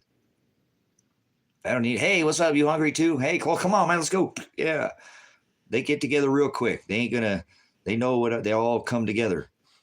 The third of the angels, messengers, angelos, down here causing, yep, they know about these celestial marks. Isn't that crazy? The whole world, I told you, should be fell on their face. Sometimes it brings me to tears when I think about how the world doesn't know. But the demons and the devils and all these principalities, powers, spiritual wickedness, the rulers of the darkness of this world, they know. And you don't see any of your body getting ready for this. This is a tough time to be in this flesh, brothers and sisters. It's just because the moon is its own light source, Carl. It's its own light source. It's not what they tell us. The moon doesn't get its light from the sun. It's its own light source. It says that in the book of Genesis. Go back and read the creation, the beginning. It explains how the moon is its own light source. So that's why it can do that. That's why I've discovered that years ago when, 5 years ago. You guys, that's what I'm saying. There's too many things that are happening on this earth right now. Too many things that I shouldn't even have to convince you. You should guys be going, hey, Tracy, I noticed this. I noticed this was happening. This was happening. You don't have to, guys, but that's what I'm saying. I don't see no more signs. I don't need to see any more signs. I don't want to be convinced that we're already here. We're already in the apocalypse. By definition, the heavens declared it. So I have nothing. I want nothing to do with with anybody who's not doing and getting ready for that. It's just a waste of my time because I need to get ready for those people later that he will send to me when they're in dire straits. Foolish virgins, if you will. So I need to prepare for that day. I'm going to continue to keep this channel going. But I am going to upload that video to this channel. The channel's monetized now, so we'll see what happens. Maybe it will stay safe. Maybe God will protect the channel, and maybe that's because it was TikTok over there. That's obviously a whole different platform with what's going on over there than what's on here. I have a lot more freedom out here than I do on this platform than I do over there on the Dragon platform that I call it. So I don't even like being on that platform. I don't even like going over there. I don't respond to anybody over there. I already gave everybody a chance. They're going, gone. So I gave everybody a chance over there. They can pound sand. They all, acted like they were something, but most of them just fell off like a worm on a hook, just wiggled right off and never came. And I gave everybody multiple. I tried for a month and a half on that platform to get people to come get that backup channel so we keep it going, and irregardless of the video. But God's doing, so it's not really, I'm not even, but I thought there was something on that platform, but the few that came over did, and that's what God wanted to. Carl's one of them. He's come over from like I said, about a dozen did. So that's all glory to God. It wasn't about that. Once people did, I realized it was always just about bringing people. I just really thought there would be a lot more people out of 20,000 followers that would help get that backup channel. But I know what did it. It's my police interaction, because the police are tyrants, and I have such an issue with cops, with me being cops, and I despise cops. They're going to pay for it when the Father judges them and passes them through the book of judgments. Whoa. I don't think all their capital letter law and all their on God law that they enforce on the nations and all that, it's just filthy. But I'm done doing that. Remember, I just want to, I'm kind of ready to, I'm not done messing with these cops, because I want to protect the people in my area. I am the law in this town where I live. I've already told them that. I already told you that. I'm the law. I told them that to their face. I'm sure when things break down that people will come to me like they did last time and ask for the understanding and my experiences, like the businesses and stuff leaned on my experience last time and my understanding of the law and how things operate within the logistics of it's not super complicated. But anyways, I won't stop being on these people, but I'm kind of done. Like I said, whatever. That's all tyrannical. God's in charge of all of it, and I'm standing in it because that's what God said. Follow after me. conform to my image, endure to the end, deny self. So that's why I call out those pigs for the jackboot thugs, swine that they are, filthy, dirty road raiders and tyrants that extort the money changers and support. They're just money changers, and so they're filthy, nasty pigs, is what they are, and taking people's hard-earned money and extorting them for the corporation is filth under corporate law, under capital letter law. But remember, my people will perish for lack of knowledge, because they're you live by the sword, you die by the sword, you can be judged by the law you go by. So that's why I do what I do. And I stand up, make sure they know that it's God's law that I'm standing up for, you jackboot thugs, you road pirates going out there and thieving everybody's hard-earned wages. Yeah, that's what I'm saying. I used to be a jackboot thug myself. I was a police officer. I've been through the Highway Patrol Academy. I've been this shoe's been. I was a military police in the military. So, they're tyrants, and all they do is extort your straw man. And how many people are sitting in U.S. prisons without a victim? Victimless crime. The state or the county can't be the victim. That's insanity. So I'm tired of it. And so Christ did that, and he stood up against the perverted law, and they killed him for it. Conform to my image, he said. Hados, be in that same narrow way as Christ. So people wonder why I do what I do. I do it because this is exactly what Christ did. He didn't go sit in churches. He called out the churches as the synagogues of Satan, just like I do. Christ-like. You either like Christ or you're anti-Christ, right? You're either with Christ or you're anti-Christ. That's mathematical, I told you. I'm a reconstructionist, certified investigator at the age of 19 years old. Teenager, I was certified. Reconstruction. My brain has always been wired backwards, if you will. More of a quantum type, triangulation, pinpointing, and then quantum. Don't want anybody to ever have to spend a moment in this brain. They put you in a rubber room, for sure. You couldn't take a day in my brain. Like, turn this off. What is all this going on? Why do you need all this chatter in here? Why is all this file? This is like, just never stops going. So, whatever. Remember, what used to fit in a 2-city block, you take a dump with you. See? It's just zip filed, all right? That's all you see going on in there. It's just a lot of zip filing and opening and closing of files. It's organized chaos. That's what I got going in my brain, brothers and sisters. And that's why it's so beautiful to have that Ruach HaKodesh there talk to me, to quiet down those files, if you will. The slamming of opening, closing. Uh-oh, I think we got some animals coming back. So anyways, see, I can't help it, guys. I can't help. No matter what, I try to talk about something, and my brain, it's always something else. So I think this is going to be the magnetic pinch that causes obviously the waves to come up onto the ocean or the land like it did before in past, in history. I don't know, again, when it was. I can't pinpoint that date, but I know there's something, again, when I show you the magnetics of this earth, I showed you the block wall domain, or we'll call it magnetism. You can call it gravity. We're going back to that. That's part of this event. That's a liquefaction event. This is part of the event. That's part of this event. Absolutely. Did it in the 1800s. Thank you, good life. That's what happened. It's a magnetosphere. Our sun's energy stepped down. The protection, the magnetosphere shrunk. We got close. Something hit that protection. Bam.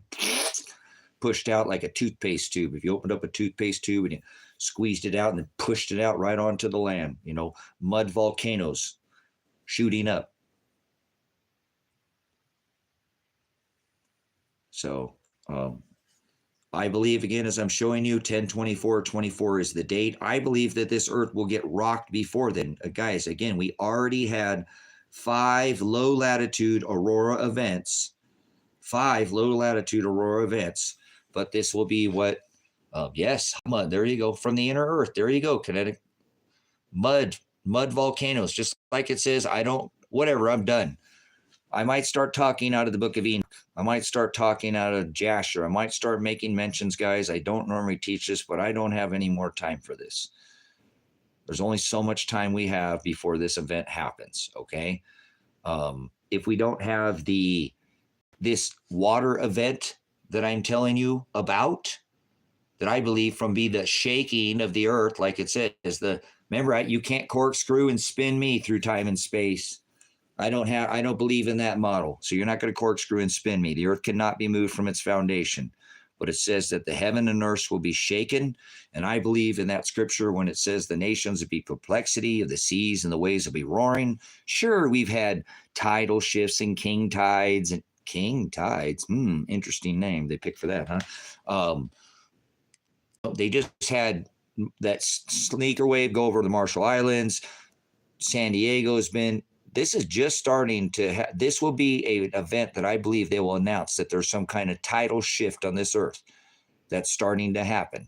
And it will go for weeks, maybe a week or two. So it won't just be, whoa, one mega wall, tsunami. That's not how this is going to work. The seas and the waves will be roaring, birthing pain, sorrows, like a woman in labor.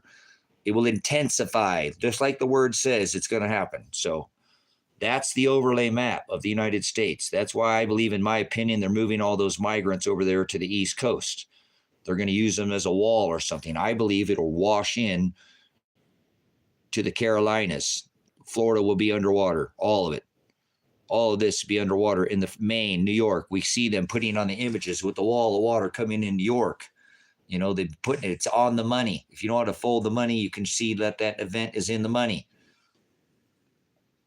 Yet we live on a star. God didn't create planets. He only created the sun and the stars and the moon.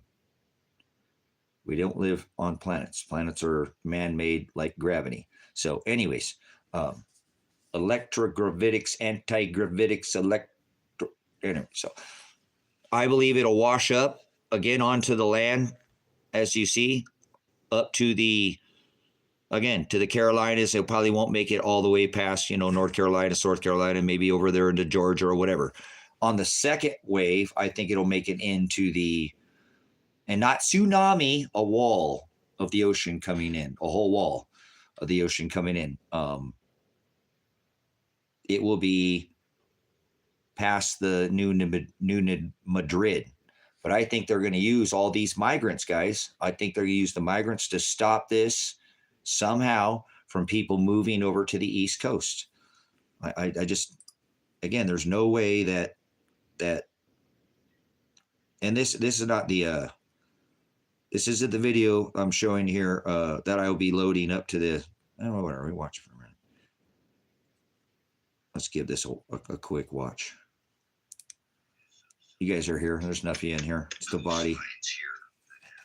Give me a second here. This is the video I'm going to upload. This may get the channel taken, guys, down. And again, I apologize ahead of time, but I've got to do this. This needs done. Sometimes you just got to do what you got to do. Yes, I know sometimes less is more, but I got to go with my son's instinct on this. My son told me, Dad, send it. Send it, Dad. So I got to listen to him. There he is. Right on time. So you're the one. You're to blame for this, Elijah. Send it, you said, remember? Predestined for Light here, showing you some images of some coastlines here that have buildings. This will be put on the channel. I have monetization up on the channel now. I got to get some more things worked out, but Australia doesn't fend well. Obviously, New Zealand does okay. Not so much. China and Russia.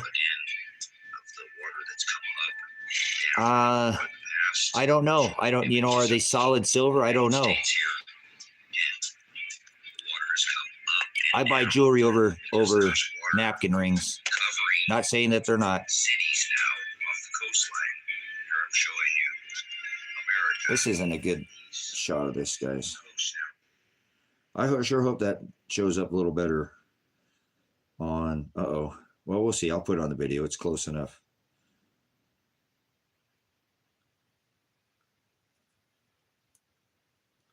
Okay, here's the overlay of the maps. Of the Yeah, no, you don't want them if they're This is plated. the No, water overlay of the cycle nothing plated. where the water goes up No, yeah, 400 how do you know? feet and down 400 feet on a regular cycle. So this is the land that is going to be left. You see the water washes all the way up This is an overlay map. on both sides. On the to average, Colorado Rocky Basin here. it's come So up higher and taking washed up years less. to do this overlay.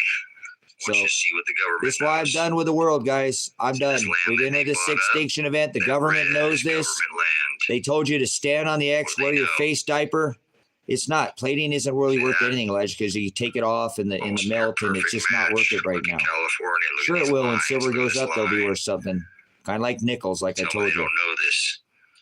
This is what they know, Sterling guys. is jewelry. This is See what I'm they saying? know. That's what I'm showing you. See all that red land? That's why I'm turning government off the world. That's why I'm turning off the world. I want nothing to do with this anymore. I know the government knows this, and if you guys like this government, vote for any of this nonsense. I'm telling you right now, as soon as Trump gets back, he's going to lock you all down. You're going to get locked down.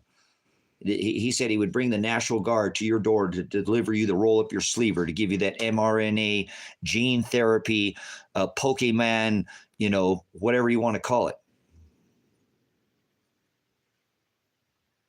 Yeah, I would steer away from anything that's plated or anything like that right now. It's just too much to process. When silver goes up, sure, and they'll melt it all down. Remember, when you melt stuff, you lose a lot of the metal in that process. It comes off, and that's why they're really not interested in 40% nickels or 40% halves right now, because as much as you melt off on that, you're going to lose quite a bit.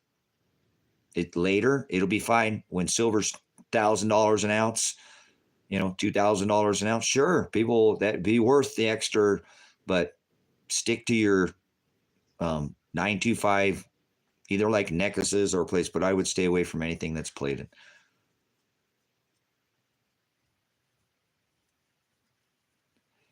Yeah, I'll do an upload of that kinetic on. I'll do at least a video of that. Okay, just a video of that by itself. I'm going to start doing more channel videos because I got monetized on the channel. I need to pay the bills out here, and I don't know if I can really make much on YouTube, but I'll start putting some channel content out. I'm going to start filming some of the work that I'm doing out here because I can keep coming on here. I need to. Because I need to take up my house. I need not to disappear. So I hope uploading this channel doesn't, because that's going to make me isolated again all by myself. I'm taking a huge risk by uploading this channel to isolate myself again and be alone. And I hate being alone. I hate not being able to talk to somebody.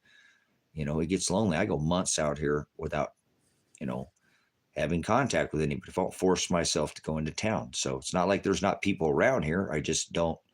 Again, I don't have the contact. I don't have the friends. Only person I have in this world is my son. I don't have any friends, and I don't have blood, or my family is on here. You guys are my family. So I'm hoping that the God will protect this channel and that this video doesn't get it taken down. But I want to put it out because, again, I believe it's something that needs to be done, and I'm not going to hold back. Whoever sees it, sees it. Whoever doesn't, if it happens, great. If it doesn't, great. Doesn't matter. We're going to believe we're going to have this celestial pinch. We're still going to have liquefaction events. We're still going to have the massive events that happen. I still 100% in my belief that we will not have a grid by 2025. No way. No way. No way. Not with what the sun's doing right now in the magnetis. The Air Force just came out and said, see, they're not hiding it anymore.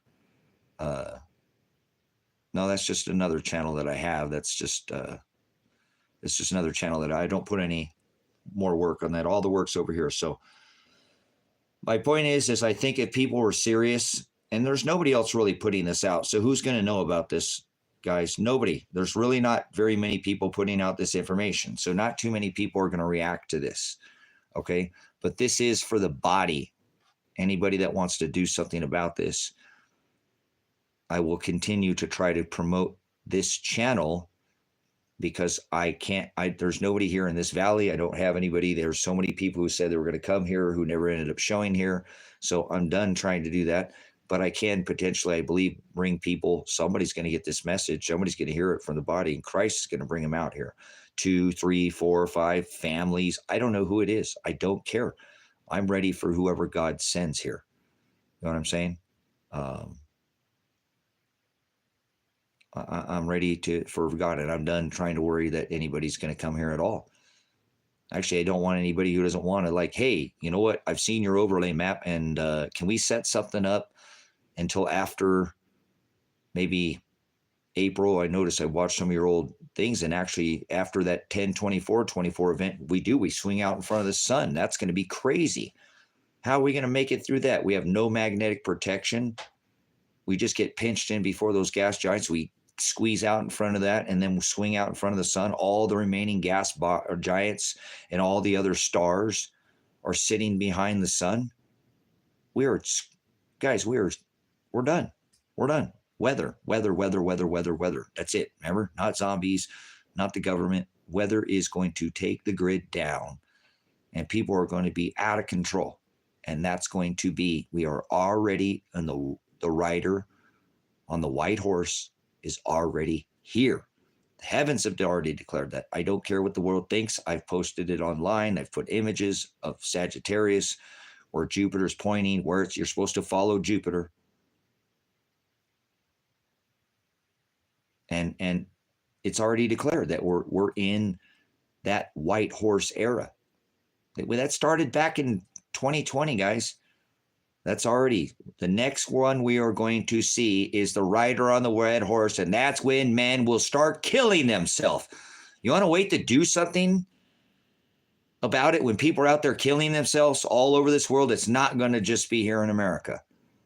That's the rider on the red horse.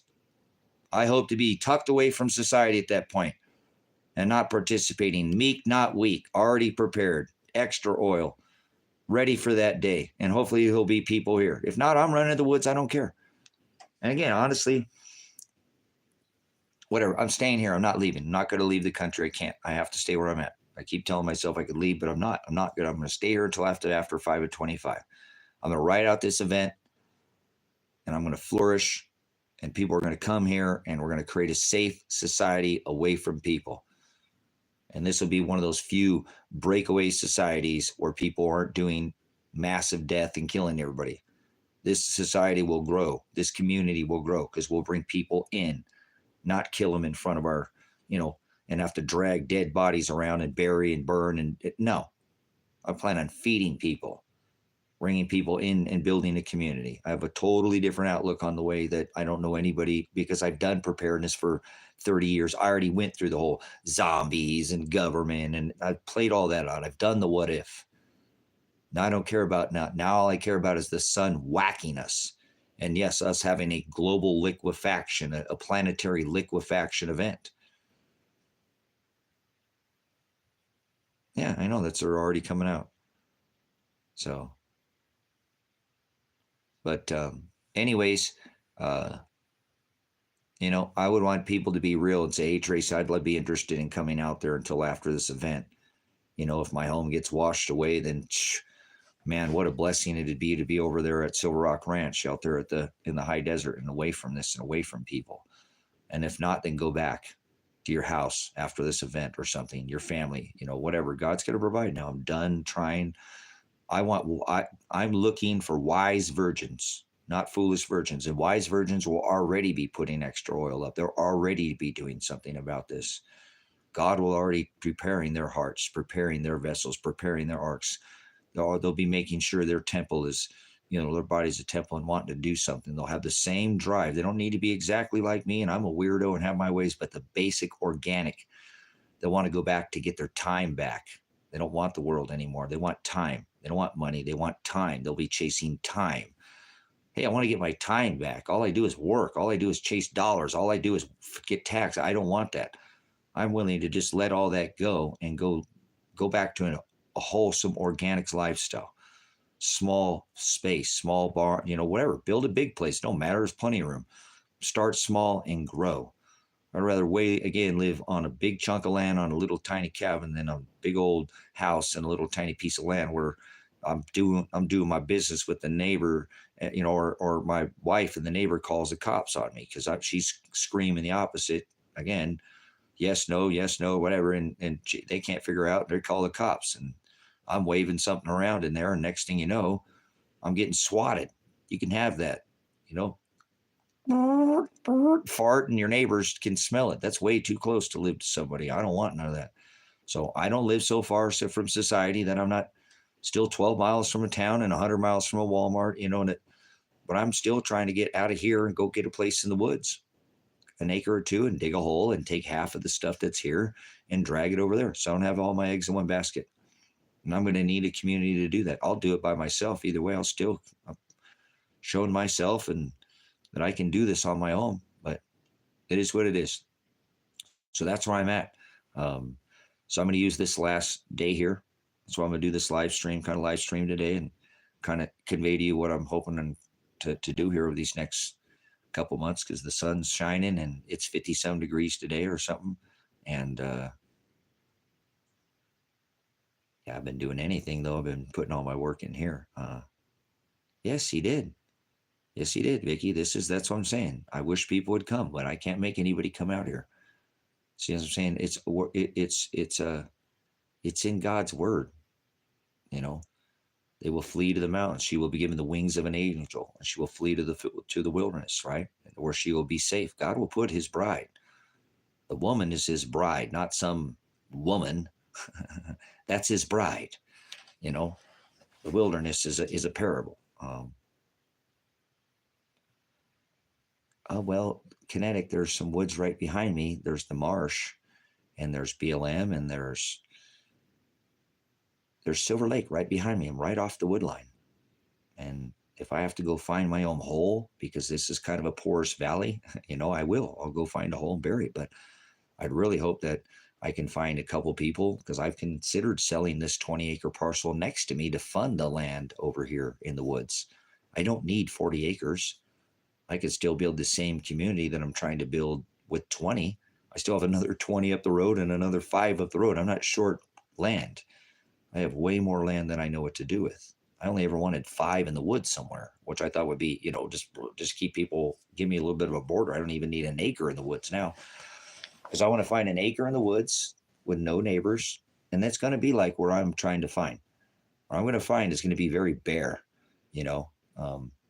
do me a favor, Kinetic, get on Silver Lake, look this area up, get on Google Earth and look up Christmas Valley, and then look to the west and to the south. All of that's woods. All that up and behind me is all the way down. I mean, I'm just off the edge of the wood line. Bend has all, because I got very, whatever, I want to live in the woods, but I got very afraid of living in the woods after the last 10 years and stuff. I've seen them just burning the woods down, burning people down. Canada last year. But after knowing, years ago when we had that fire, that I told the fire marshal, I ain't leaving.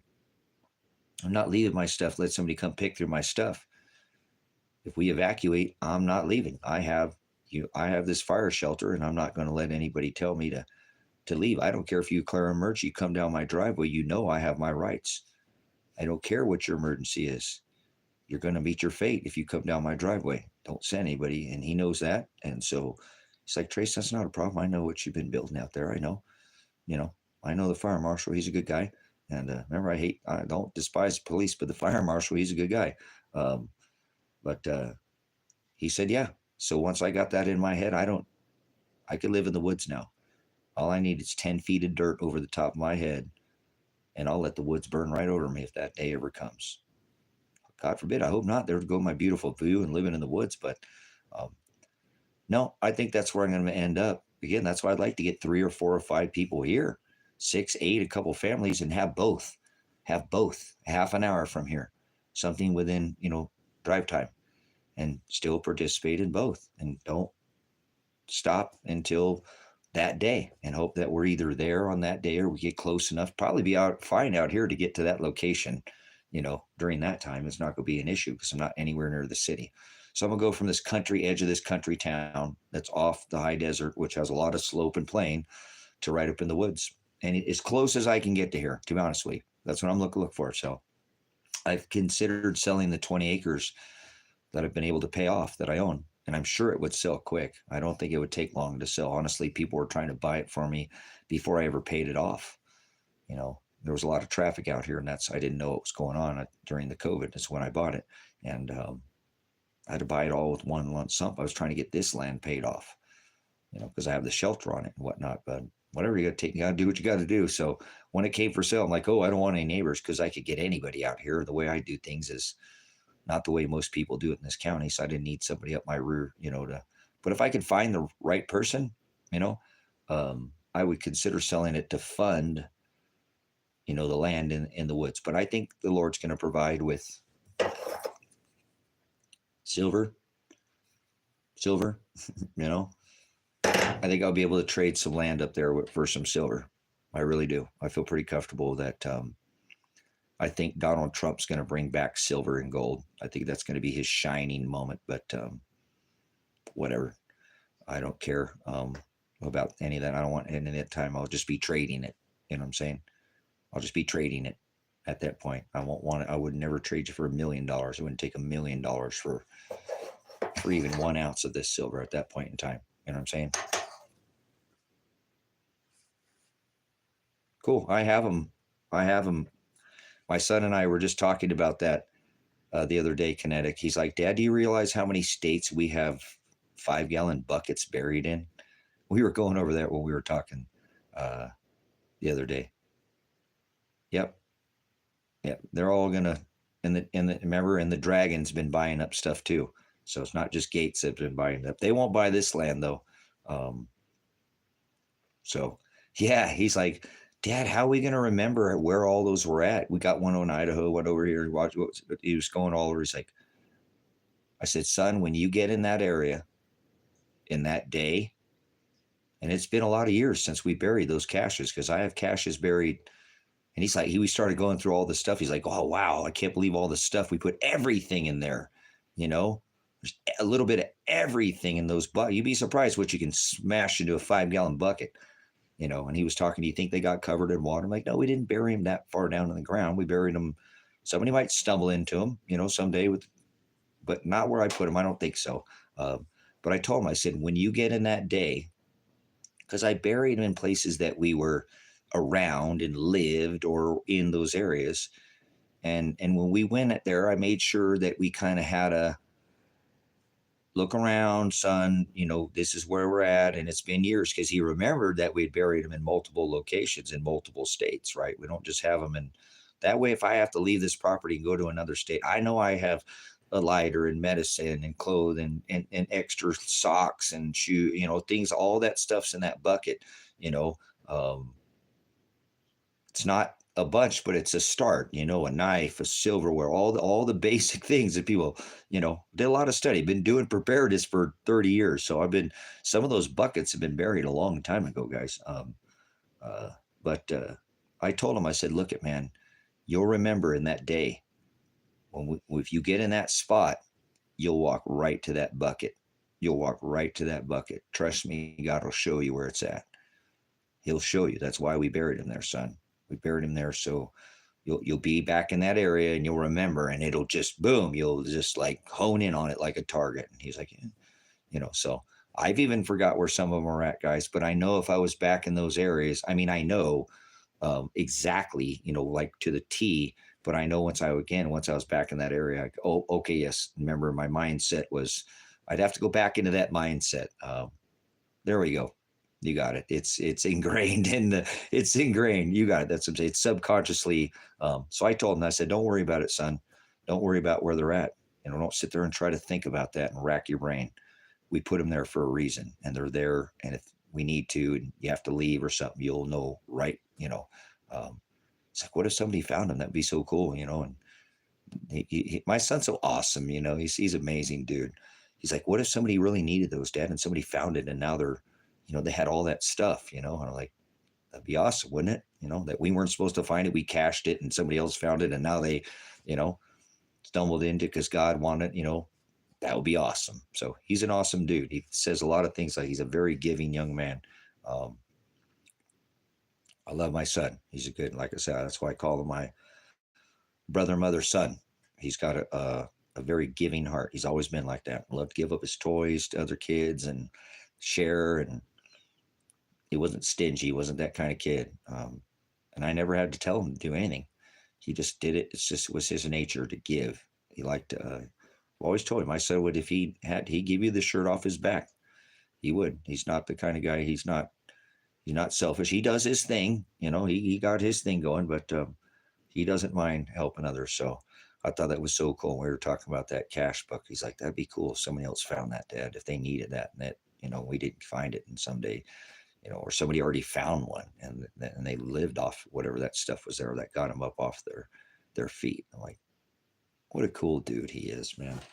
What a cool cat that young man is. So that's why I listen to him, guys. That's why I told you I put a lot of validity in. When my son tells me something, he's got an old soul, and his words are way more wiser a lot than he hung around me for a long time. The apple don't fall far from the tree. So he got to see a lot of studying and be a lot of the part of, like I said, these things. So,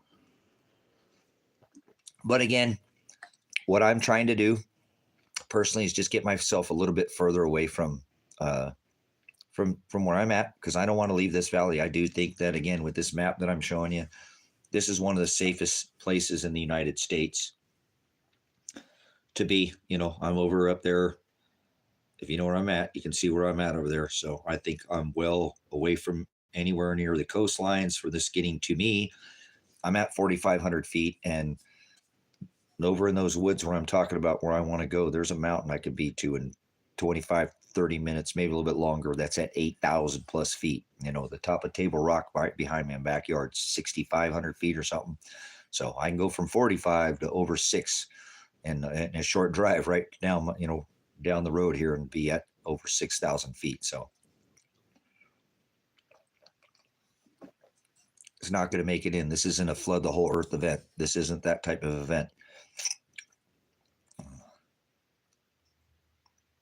Yeah, some of us just have that, what I'm saying? Some of us we've been called that our whole lives. People have said that even when we were younger, so to speak. They just say, yeah, I have an older soul. That's true, because we're all eternal, brothers and sisters. We're all eternal. But some of us are just a little bit older when we come back to this earth again. You know what I'm saying? And we'll come back again very soon. That's right. Because all those coastlines are going to go down this time, down.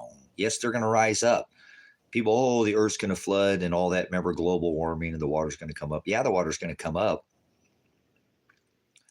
But don't forget too, guys, when these coastlines go down, imagine, how much more earth is going to be revealed. Now you won't be able to grow there, but people will start to move in, and the earth will do its thing. And so remember, there are already buildings and cities sitting off our coastlines right now, between 400, at the most of them are about 400 to about 100 to 400 feet. So all that's going to be revealed again. This is where the story of Atlantis and Tartaria and all that comes from. This is this cycle. And so we're going back to that cycle again. They're going back to what it was. It does that like a ping pong ball. It's oscillation, like a fan, right?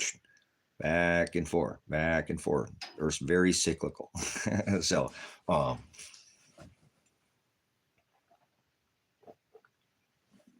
I'm excited for these times, guys, because I want to talk about this too. Is that I'm going to get up and go outside for a minute, get some of that sunshine. I might grab a bite to eat here, but gotta go grab some of the sunshine out there, guys.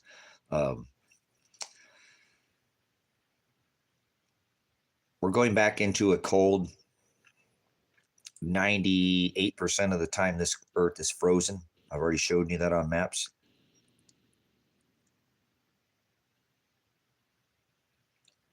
No, I appreciate it. Yeah, that's what I'm saying. I don't get any. I appreciate all. Have you seen? I don't know if you go over. I don't get a whole lot of traffic over there. They have just crushed since the overlay video. They've just crushed that that channel over there. No more live stream. Just the traffic is just a snail's, pace over there. So it's just not. I appreciate what you do. I mean, I do, because I still want people to drop, um, people to get whatever information's over there. But this channel now has been monetized, and so maybe I can pay for a bag of dog food a month or something off monetization. So I'll be putting more content, channel content on this channel now.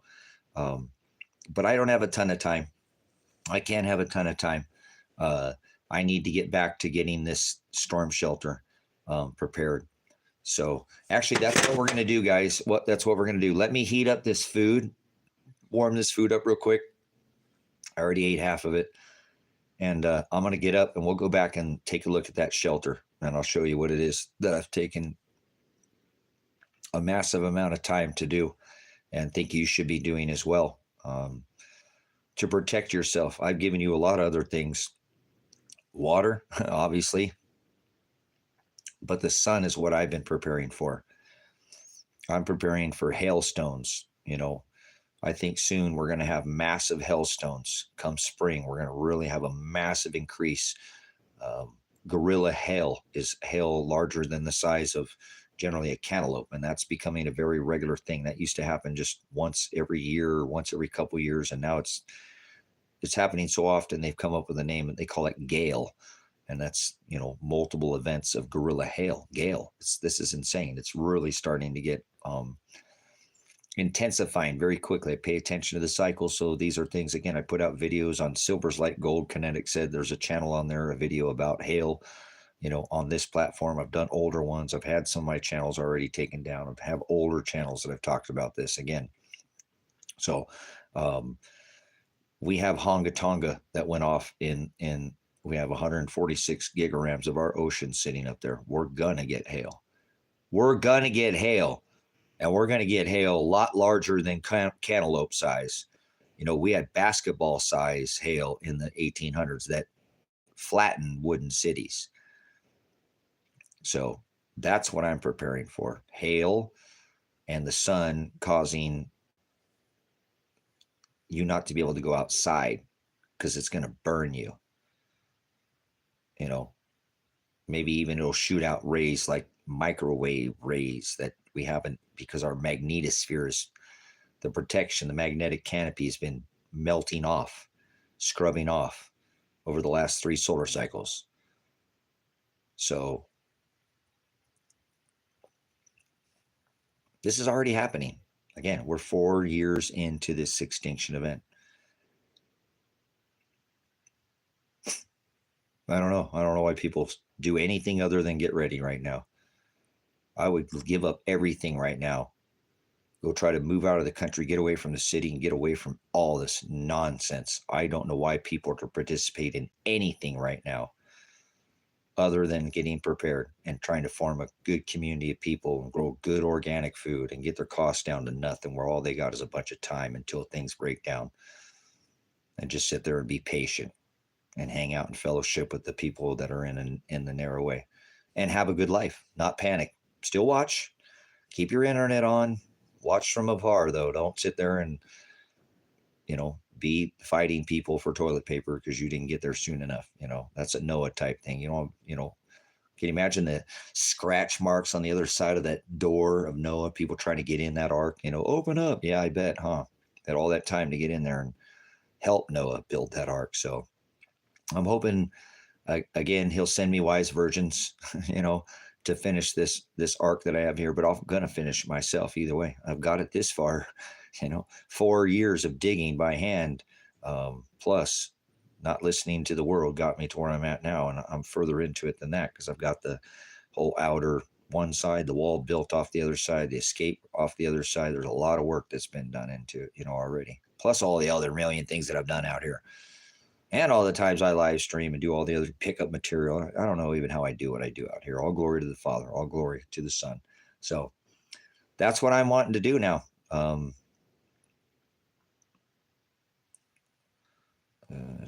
So I want to fellowship with my brothers and sisters on this channel and keep sending the message out, of the glory of the coming of the King, because he's nigh at the door. And But the rider and the red horse is coming next, brothers and sisters, and that's when men and women and people just start killing themselves. Just so you know, we've seen the rider on the white horse already, the one that comes with the rider on the white house. I mean, the white horse, on the white horse, not in the White House. I mean, on the white horse, that comes with the crown of the coronavirus. I mean, the crown. Excuse me, I'm glitching out here, bad. And the tip of the spear, or the hollow needle, or you knew I was a snake before you let me operate in warp speed. The one that brings you the bow and the toxin, the bow at TOXON, toxon, and the corona, the crown, the rider, Sagittarius. Remember the rider on the white horse, the first white horse of the apocalypse, the one that comes with a crown and a bow, toxon, bow and an arrow. The heavens have already declared it. They're messing with the world. Obviously, now you see what Mr. Donald John represented, right? The rider on the white horse, the one that brings that disease and cures the disease in warp speed, Apollyon. So we've already seen the rider on the white horse. It's here now, still. That's what that represented, the heavens. I've already posted that again, so we're already there. The next one will be the death in people killing each other.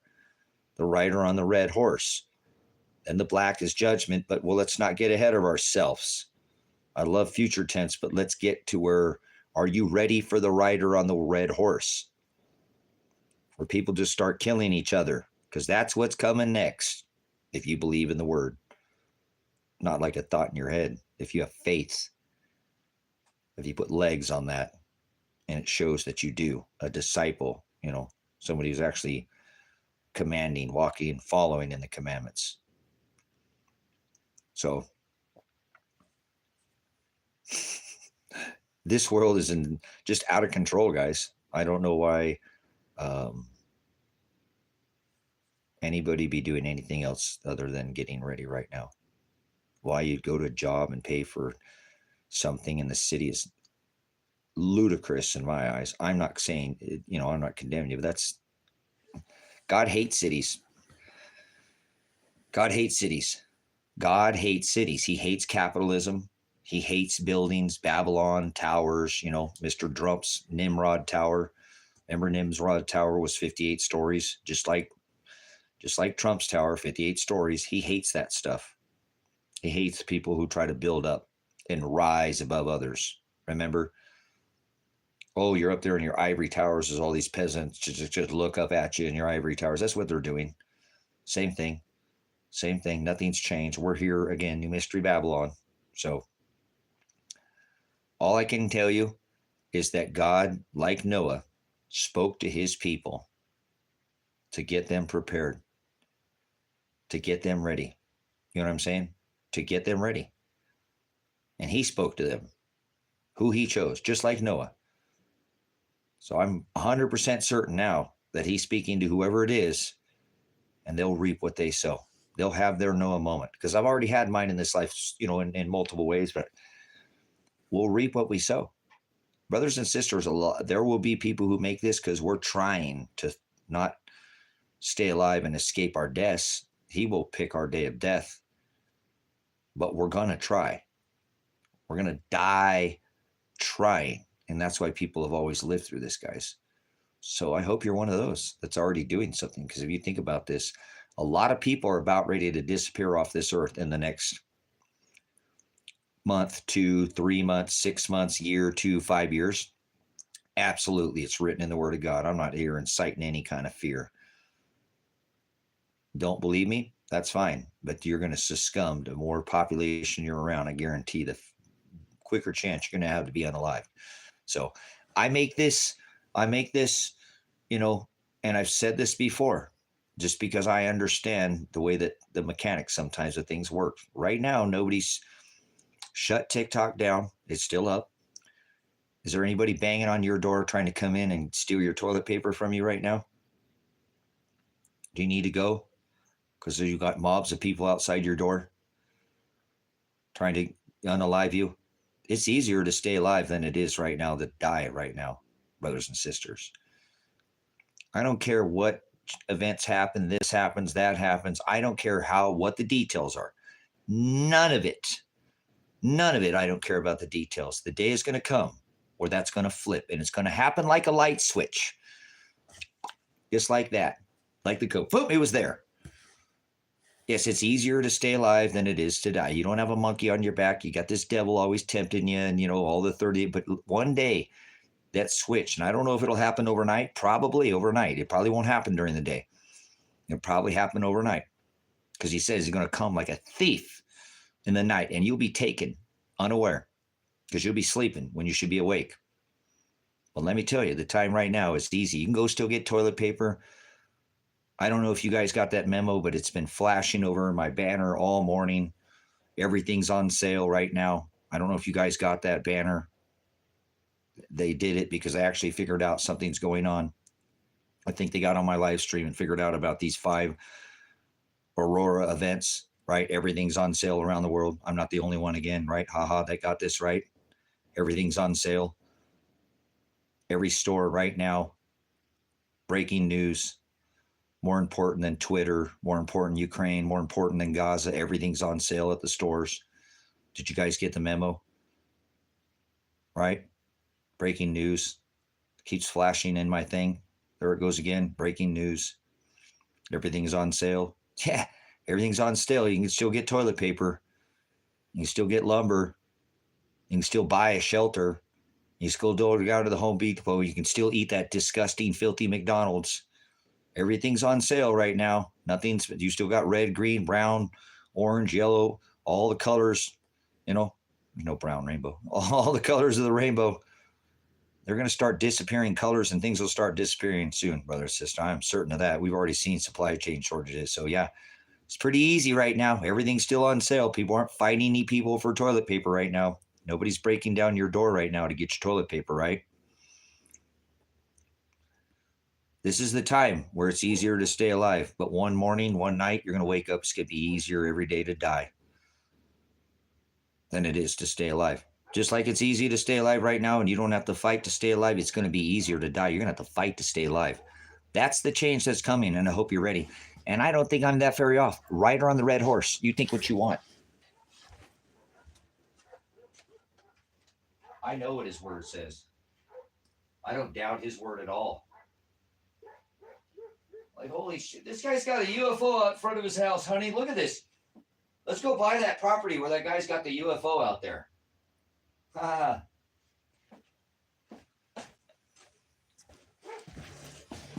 Imagine what people think when they come out here and they see a looks like a John Wayne movie set with a UFO out in front. Like a Bonanza movie set with the UFO out front. Back to the Future, huh? So, but anyways,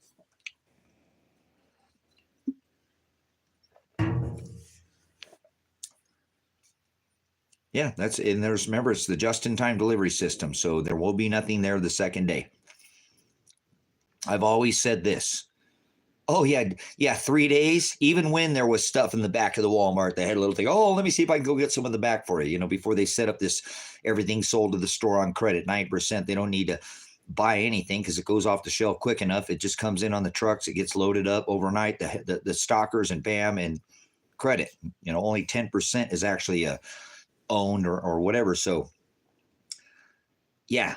Even when it was 3 days, when there was 3 or 4 flats of vegetables, or even if, not just this one or two up towards the front. Yeah, they pushed everything. So remember, I told you, red, green, blue. Yep, they'll move one color off the shelf, pack it in, and smush it up. And if you didn't buy yellow, and yellow, what's your flavor? You're probably even going to notice that yellow was gone. So it's already happening, But I've always said this. I said, 3 days, everybody think there'll be food for 3 days in the stores. First of all, you won't get in the food store as soon as the power goes out because they won't sell you anything. Remember, it just sits there and rots. Can't get gas either, can you? Oh, no, you're set up on that digital electronic panopticon where you can't even go pay cash in there because they don't have any hand receipts. It's pretty silly, guys, the way that the system's set up. But 3 days, 3 days, you think there's going to be there food there 3 days later? I'll tell you what, me and my posse will let you guys, we'll sit here for a minute because there's people like this, guys. We're going to sit back and watch this. And we're going to let you go until the end of the day.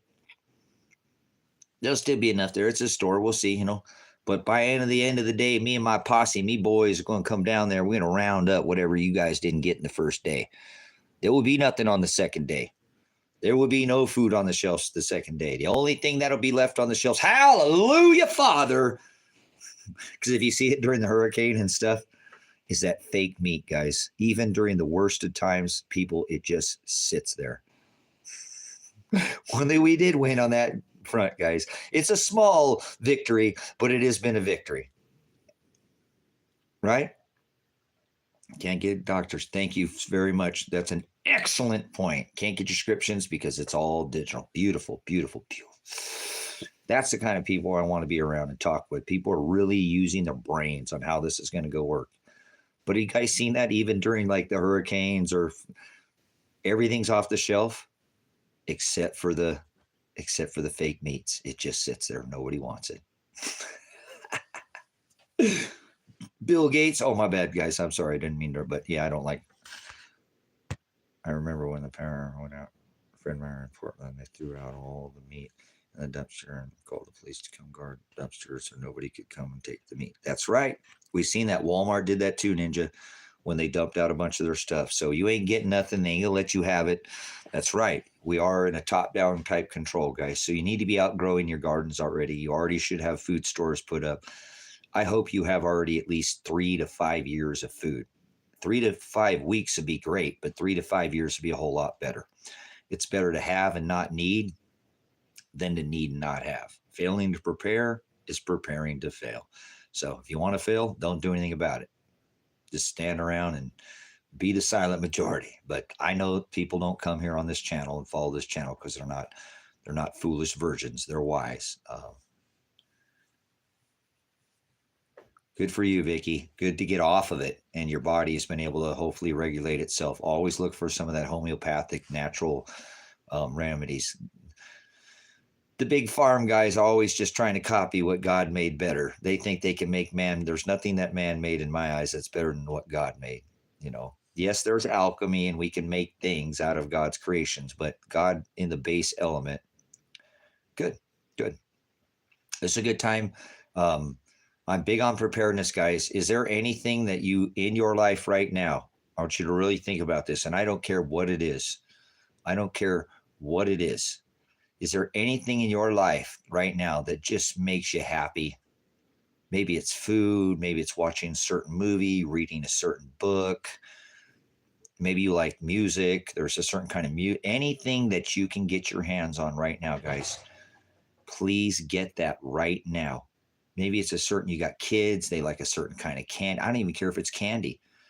If there's something in your life that brings you comfort, almost like a pacifier, but it pacifies you. I know that sounds a little, but listen, please get that right now. And don't overdo it, but get some of that right now. Even though you got to have preparedness, even though rice, beans, but get something to bring your morale up. Something maybe that will help when, again, times are rough and it's easier to die than it is to stay alive. And, you can put those little things in your mouth or ear or to bring you back, like a good country song or a good rock and roll song or, good music. But that one thing, Vicky, there's something for you that just brings you back and would kind of make you. Back when I used to smoke cigarettes, I remember when I take a draw off a cigarette, right? Take a draw off a smoke. It was for just a second, I'd forget the world, right? For just a second, I'd forget the world. And then, okay, whatever. So that's what I'm talking about. Something that will take your mind, because food can do that too. It can make you kind of forget, again, I've talked about that. I bring people in here. Day one, you're eating rice, and beans. White rice and beans. Day 2, white rice and beans. Day 3, white rice and beans. Day 4, we're going to throw a little chicken stock at that rice. So that rice ain't gonna be white. Now it's gonna be yellow when you get it with those. Boom, shakalaka. Look at this, guys. Not white rice. Holy smokes. Next day, back to white rice. Next day, back to white rice and beans. On the, what's that, 7th day, week 1,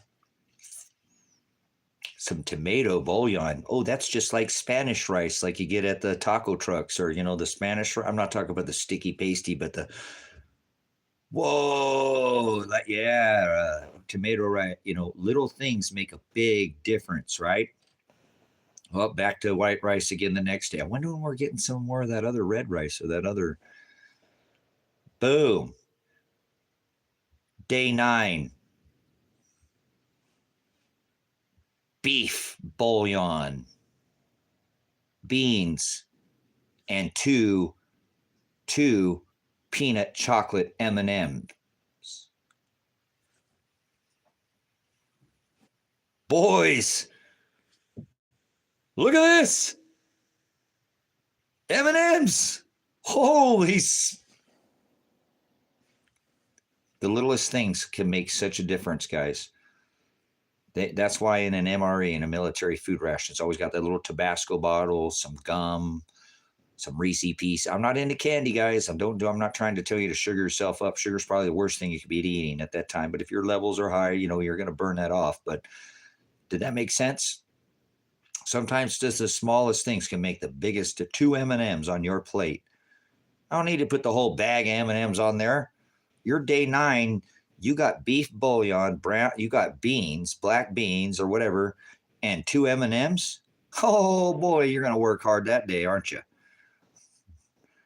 So little things, guys, can go a long way. So that's what I mean by creature comforts. If there's anything right now in your preps, think about your kids too. If you're a parent and you got kids, when this event happens, and things break down and get really tough really fast, because that's the way things normally happen. They don't happen. And all of a sudden, they happen, or they happen slow. Then bam, it's on.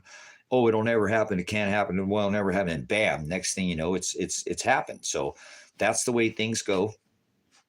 And you can get through that.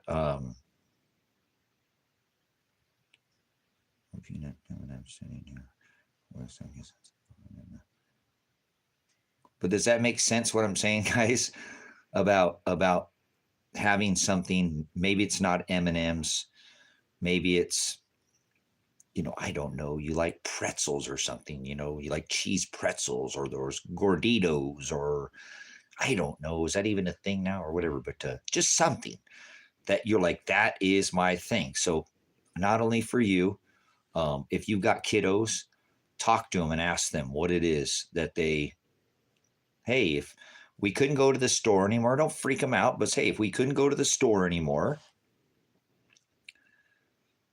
because maybe things got too expensive or something like that.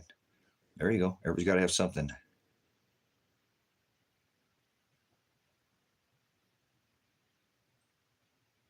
So does that make sense? Find the thing for your kids. Ask them. Sit them down. If you got kiddos, grandkids, I don't care. Think about them too. They might show up to your door, right, with the grandkids. If you got those. I've got a grandkid, but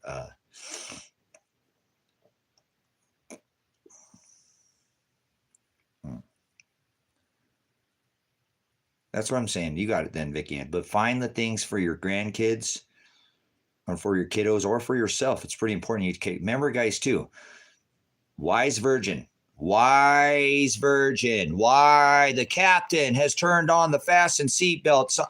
Holy, whoa, it's getting a little bumpy here. Whoa, hey, hold on. Whoa, the mask comes out. Why did they tell you to put your mask on first? Why did they tell you to put your mask on first? Take care of yourself before you put it on your child, right? Bumpy ride, turbulent ride. Wise virgins, guys. Remember to take care of yourself so you can take care of others, right? Make sure you take care of yourself so you can take care of others. They want you to put that mask over your face so that you can not just, so you can help others. It makes sense. not talking about that mask. I'm talking about a bumpy ride. You know, the captain is put on a fasten seatbelt sign. You're on an airplane, you know, it gets turbulent, the mask drop down. But totally different. I love it. You guys are so anti-mask. I love you guys. I appreciate it. I ain't going to participate in your masquerade. I don't care if we're going down on this airplane. I ain't wearing that mask. Hell no. You guys are legends. That's awesome. No, I don't care. No, I'm not putting that mask on. Nope. I'm going down with the ship. Spaceship or airplane? Never mind. So anyways, my point, guys, is the wise virgin. Let's not get off of what I'm saying here. The fact is you need to take care of yourself so you can take care of others. So please figure out what you need first. What's going to lift your morale? Maybe you like crossword puzzles. That would be a great thing. You know what I'm saying? That would be a great thing. If you like crossword puzzles, that's your thing. I know a couple people in my life that like those. That'd be a heck of a thing to have to take your mind off when things are going bananas. You know what I'm saying? Oh, what's it? He's over there just in his crossword puzzle, not even thinking about the world. Okay, maybe that's what I'm saying. Find that thing. Go ask your grandkids. You know, I would recommend a game and food. You know what I'm saying? A game and food. You know what I'm saying? A game and food. Find a game that they would like. Games are very entertaining for children. And then find that food that they want. Ask them. Ask your grandkids. Ask your kids. Ask whoever, your spouse.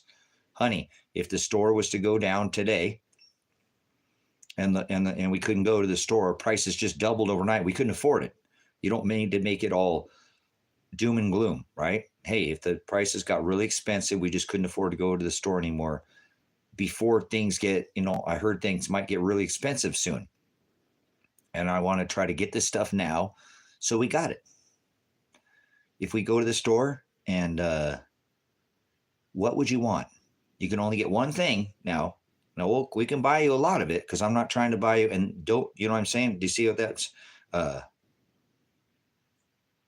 That's right. Cannabis, when cured properly, you got to cure it properly. Cannabis doesn't, if you don't cure it, it haze out and it turns, it's a waste of your time. So remember, you're going to go all the time to grow some medicine and have some medicine, some medicinal cannabis for later. Make sure you have cured it properly. Otherwise, you're just wasted your time. But true jar cured cannabis can last for decades. Absolutely kinetic is right. And can be used as God. That's God's medicine. So if you use God's medicine,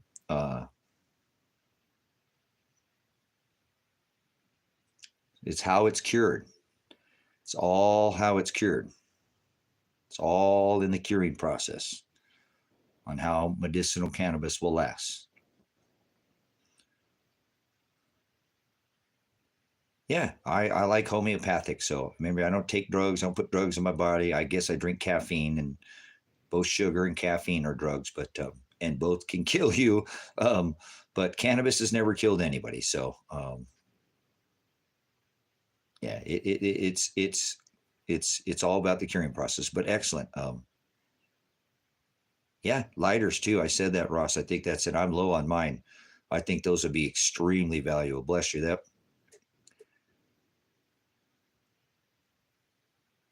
Yeah, let's go.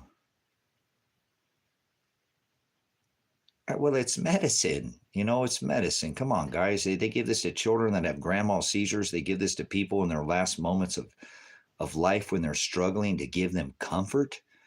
Remember, they give medicinal cannabis to people who are having massive problems and they know that they're going to die in their last moments of life. They give them cannabis. Really? And you're going to throw shade on something like that? But it's the ignorance, right?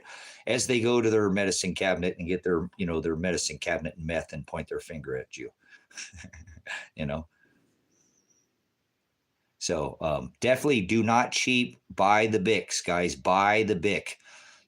I don't care what other lighter you have, guys. You can take any of these other lighters. Those are good. Those will be like dollars too. Those will spend. You'll be able to spend those, Ross. Those will spend like money. Those will spend like money. I'll talk about that. But a Bic lighter, You guys, you could take a big lighter, you can drop it off your porch. It could get buried underneath your porch, be under there for 20 years. The whole thing, rain, sleet, snow, you know what I'm saying? And you could take and clean that bick off, blow it up, spin that thing a couple times, and that thing will light. They're not like a bick, guys. Don't skip. I'm not about buying anything name brand, but you do buy a steel chainsaw. When you buy a chainsaw, you don't buy a Pollen Pro. You don't buy you're going to buy 3 or 4 of those. You're going to buy one still. There you go, Carl. That's what I'm talking about. If that's your favorite, then Carl, get those. Now you pop that in your mouth when things, you got that monkey on your back, and you're like,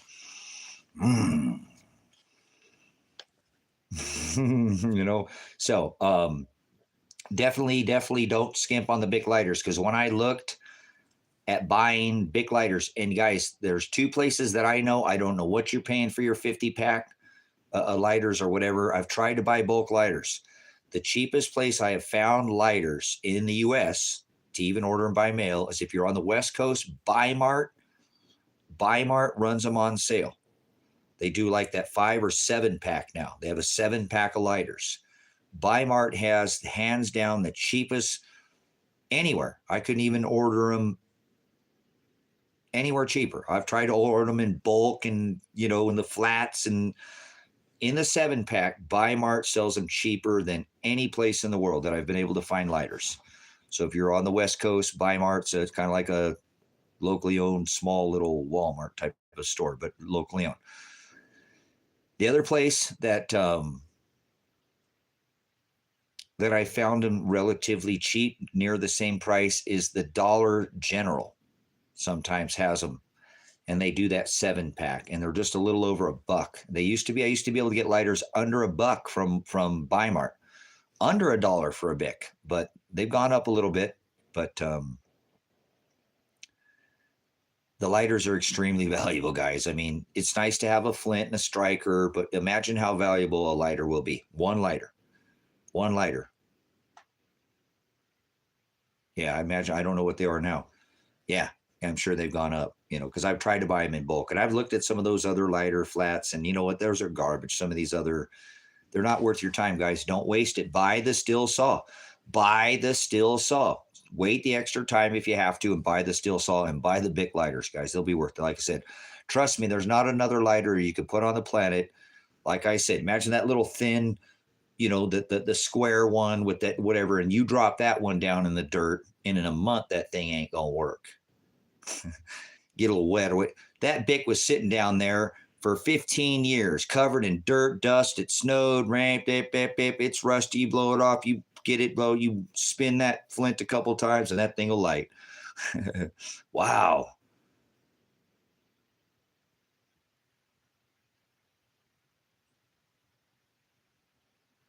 You need to drink water, Sonia. You don't fast of water.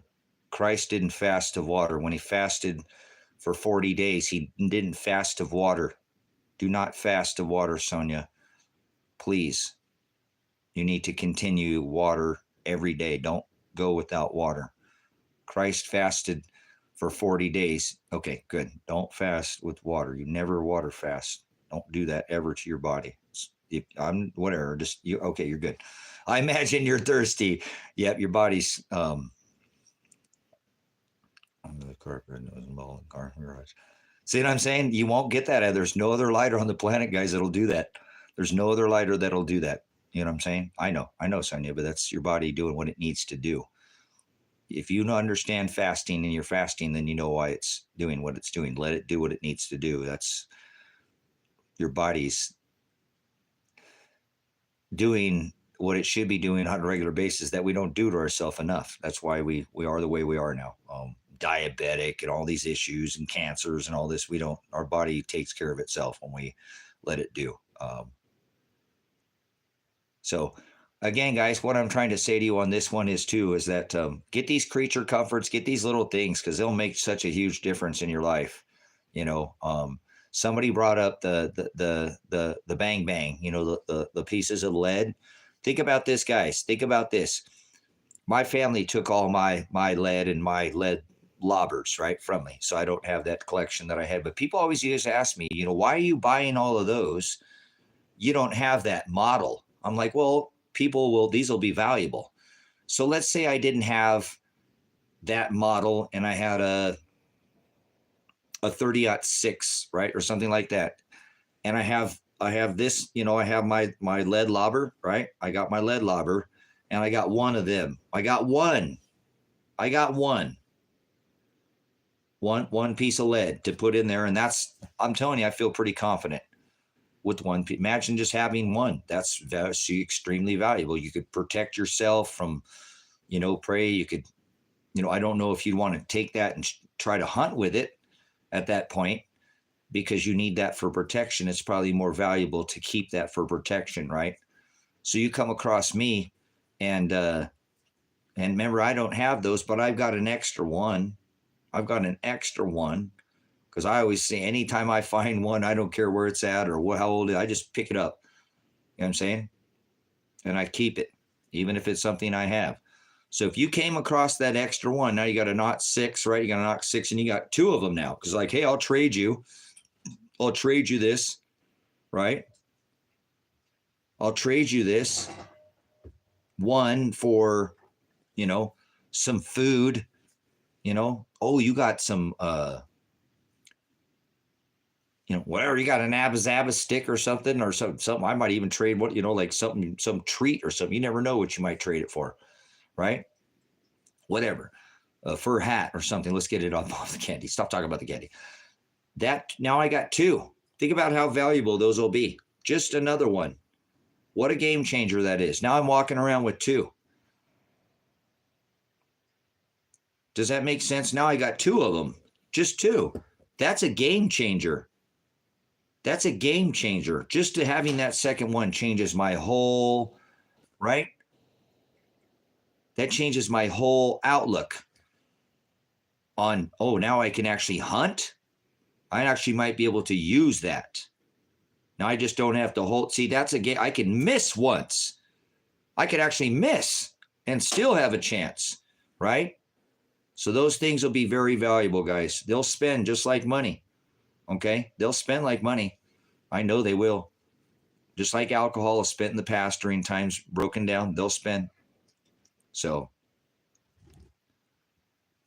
definitely try to, get those, just whatever. It doesn't even matter what they are. If you find them or something anywhere, just don't overdo it. But I think those will spend I told you how valuable they'll be. Just one more will make a difference in your life. From going to having one more would change your game completely. So,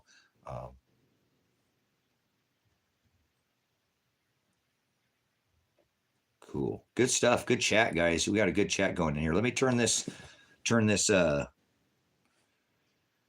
we're just going to make it easier on ourselves, guys, by doing this ahead of times. Brothers and sisters, this is oil. I consider this extra oil, so to speak. These are the times that, that's a good place, they a very reasonably priced. But these are things will help this is going to help our days so that we'll thrive, not just survive, because survival is, I think a lot of us have been doing it. A lot of us have been just surviving for a long time. But remember, we reap what we sow. We'll get our day in the sun.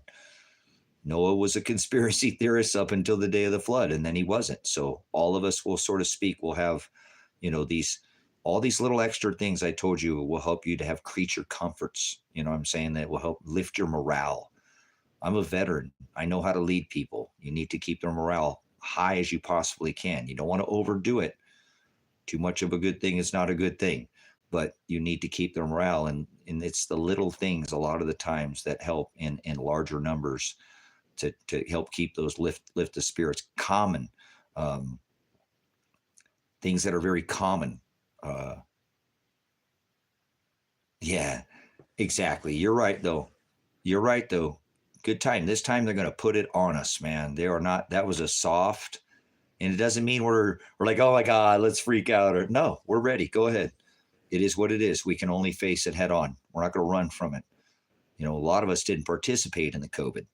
Many of us didn't, never wore the mask, didn't do it, wasn't a part of it. saw it going on. Yes, we were affected by it. We had to deal with the nonsense, but we didn't participate in it.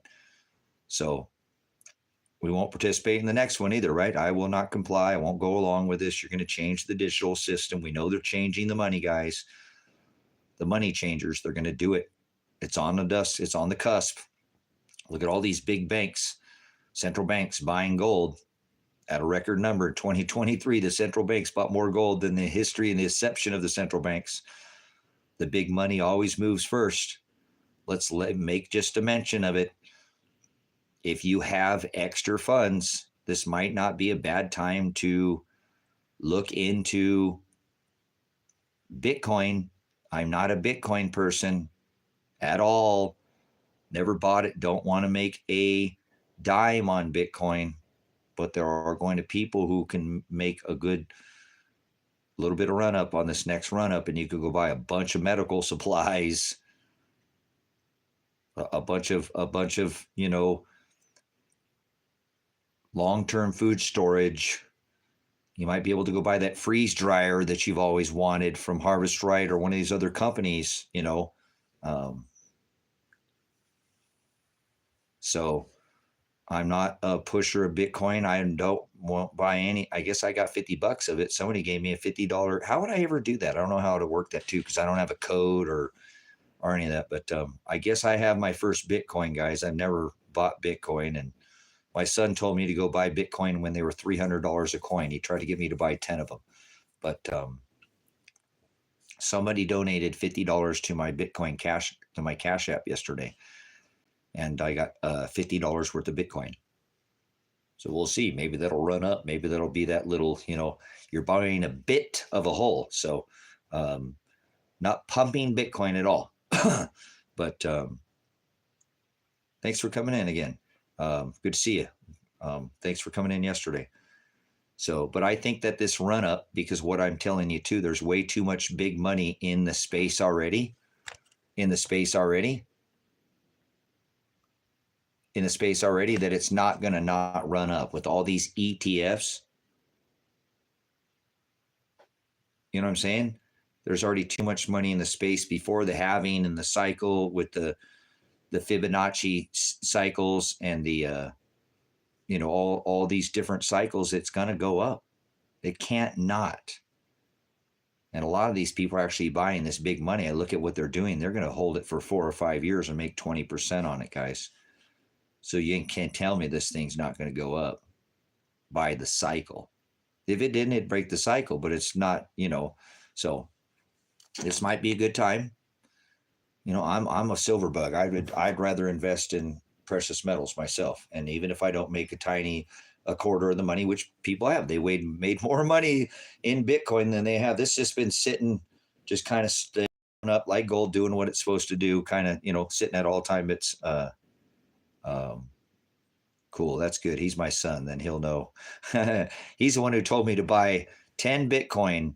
I had $3,000. I just sold something. I was going to go to the store to buy silver, and he knew I wouldn't spend all the money, but he said, Dad, buy these 10 coins. These things right here are going to be worth a lot of money.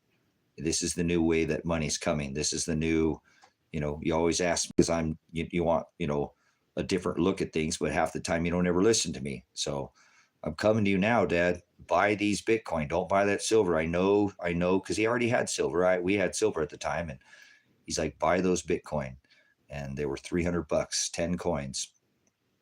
Glad I didn't make a dime on it. It's okay. But somebody gave me a $50 Bitcoin donation the other day, so it's sitting in my Cash App. It's kind of weird to see that, but again, you're buying a bit of the whole. So you're not going to try to buy a whole coin. Nobody's got $71,000 right now, right? I'm not saying that, but I do think that it will run up into the $250,000, $500,000, and possibly into that 4 or 5 year sequence cycle. It could hit $1 million in the next cycle, that this runs up here. So interesting. Take it all out, cash it out, and you know what I'm saying? Put it all into precious metals or something. I don't know how many days I've done this. 5, 6, 7.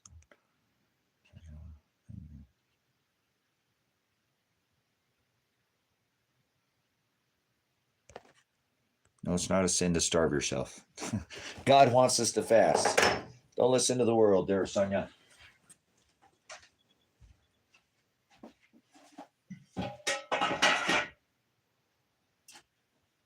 Be in it, but not of it. Be in it. Be in the world. Build the cash. Build the cash. Get away from society. Get away, get away, get away, get away, get away now. Get away, get away, get away now. Oh. Get away now. All right, I'm heating up I made some beef stroganoff here last night for dinner. Beef stroganoff. Yeah, it's okay to fast. That's good for us. But don't overdo it. Fasting is something that I think you should do in progression. You don't just fast for a large time. You start fasting a little bit, go back, eat, fast a little bit longer the next time. Go back, go fast a little bit longer the next time. Don't just try to fast for 40 days. You're not Jesus Christ, okay?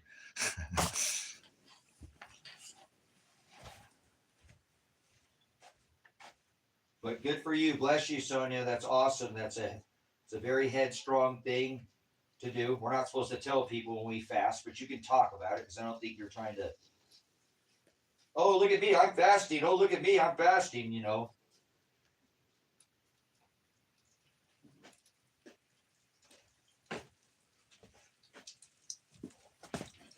Because I'm sure you read in scripture where it tells us we're not really supposed to tell people when we fast. And, you know, if we gift things, that's supposed to be something we don't want to, hey, look at me, I gave this. Look at me, I gave this. And again, I'm not saying you're doing that. So you're weak and your body's being tormented and you're leaning on the body. Bless you, sister, for doing it. Because I don't think most men could go a whole day without turning into a total piece of crap. You know what I mean? So, and I turn it into an animal and doing mean things to you, Sonia, because they couldn't go one day. Bless you, my strong sister. It's okay to come in here and lean on the body. Bless you.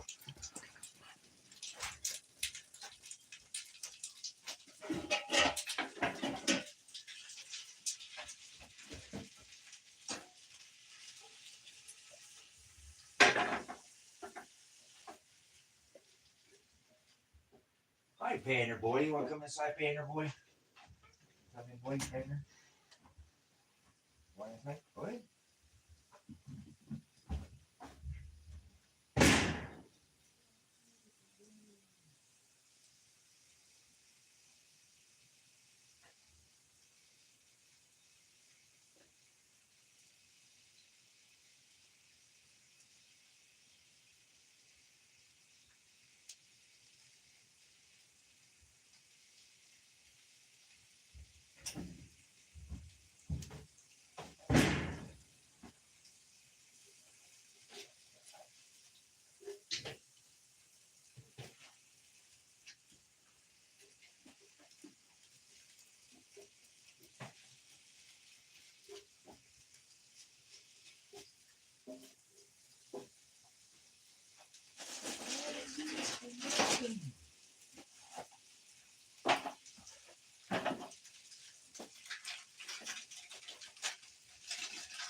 Hey, brothers and sisters, I was going through the analytics on this channel, and wow.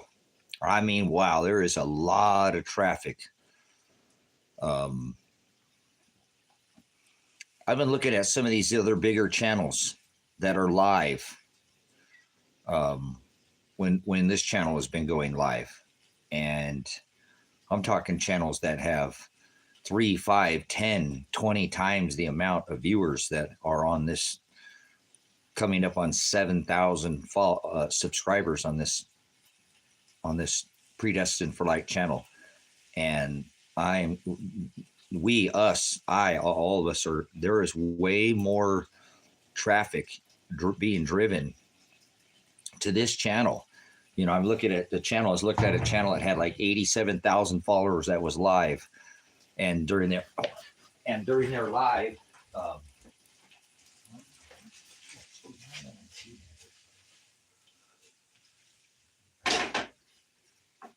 they had, you know, I think I went back and was comparing, do some comparison, and you know, they had, I think, about 3,500 views during their live, and they have a big channel, you know. And I went back and looked at it again, and it topped out about 5,000. I was doing a live during the same event, and we got like 20,000 hits on that same, to a 7,000 channel. So we're not made, whatever, the algorithm is driving more people to this channel and picking up a lot more views than some of these bigger channels. And it makes sense why the channel is growing in the leaps and bounds that it is. It's all God. I know that. All glory to God. I don't think people are coming here to see me. It's the message, you know. But wow, what a blessing, guys. I appreciate you guys being a part of this. I've been just blown away when I went back and was looking at crunching the numbers, going, wow, that's a lot of traffic being driven, you know, to the channel. So bless you guys. I mean, again, this is all glory to God. I was just blown away by that. I was like, wow, you know, that's a lot. Go look at the view count on some of these live streams. We're getting 20, 30, 40,000. 20, 30, 40,000 people are coming in and seeing the channel and seeing the lives. Now, some of them are 12-hour lives. Guys have put a lot of effort, you know, into this ministry and into this channel. But what a blessing to see it take off, to do what it's doing. So thank you, Father, for this for this platform here to get the message out for people to come in here. And I noticed that too. There's a lot of communication in this chat. I had 20,000 followers on that TikTok platform for Predestined for Light, and I see way more conversation going on in here. You know what I'm saying? In here than I did even in my TikTok channel. With sometimes I had 1,200 people in a live before on that. But I mean, people consistently coming back and talking to each other and being a part of it. So maybe that is part of what's helping the algorithm, is people driving back. And I do see that. I go through all the analytics and see who's coming in. Is it returning subscribers? Is it you guys? Is it new subscribers? Is YouTube driving my viewers, you know, different age and all that. So I'm trying to pay attention to all these things on this channel. All glory to the good life. All glory to the Father here. I'm just trying to do. Nobody's covering April anonymous. Nobody's covering April 8th like me. There's not a person. I have a video on it. You can go back and watch them, but there's nobody's doing April 8th like me. I don't think there's one other TikTok, YouTube, Rumble, and I don't want any special, but nobody's covering this va symbol that I've covered, the XXX, the parable of the fig tree. Nobody's covering in the detail. There's not one other platform that's covering it in the detail.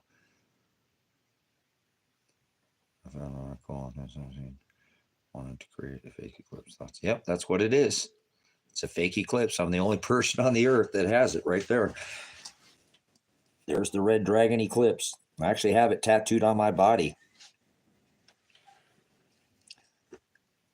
And the dragon. That was a great red dragon eclipse. 2017. Yeah, some others might be talking about it, but have they hurt their body with it?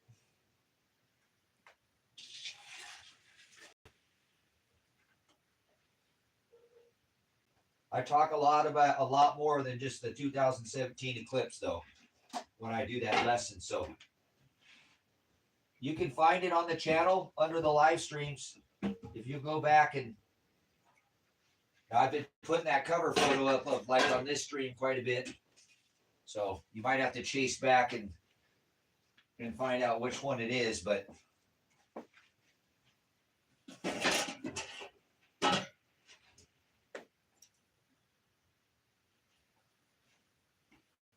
it's up there, and I'm not erasing that yet, so I'll do that lesson a couple more times before I erase that board. I will do a full lesson on it. It don't take that long. I just get off on some other stuff when I talk about it, but it's very important on this April 8th that you go back in time, and you go back to the time of Christ. So when I see people doing, because I've seen some other people decode it, but they're not even anywhere close to what I'm talking about. I haven't seen anybody even a 16th in detail what I'm conveying here. You got to go back at the time of Christ to understand, horizontal and the birth and why all these things happen the way they happen. And I haven't even gone over in all the detail that I have, because I don't want to bore people with the equinox and how eclipses happen. I'll just get too long-winded and I'll lose people. So I try to keep it to an understandable lesson. I have to remind myself that sometimes when I'm talking I know that I know, but I forget that the people that I'm speaking with don't have as much research. And so I'm kind of speaking ahead of them, and I lose them. And I don't, I don't like doing that. That's why sometimes I go back and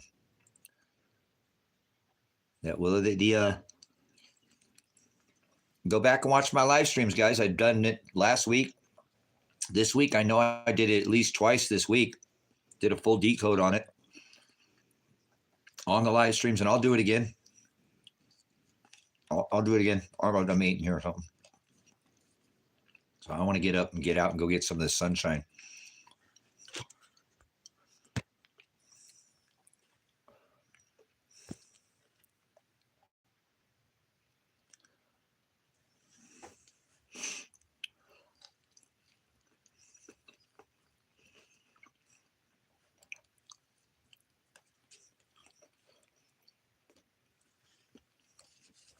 I'll do it again, but I can tell you there's not another channel that's talking about the XXX, triple X. I made some beef stroganoff last night, and then I just threw some cheese in with it to give it some cheesy beef stroganoff.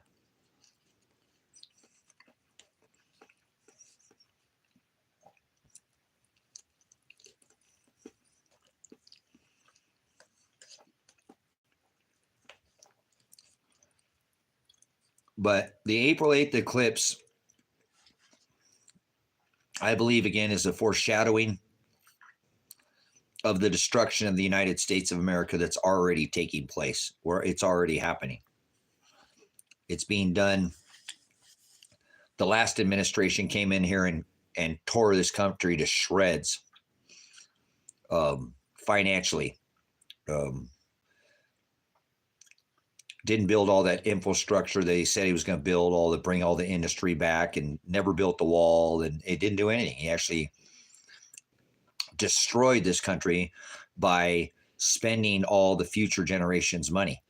And he did a better job at destroying this country than Obama did. Mr. Obama, he did an excellent job at destroying this country as well, because he spent more money than all the presidents that have ever been in office in 2 terms.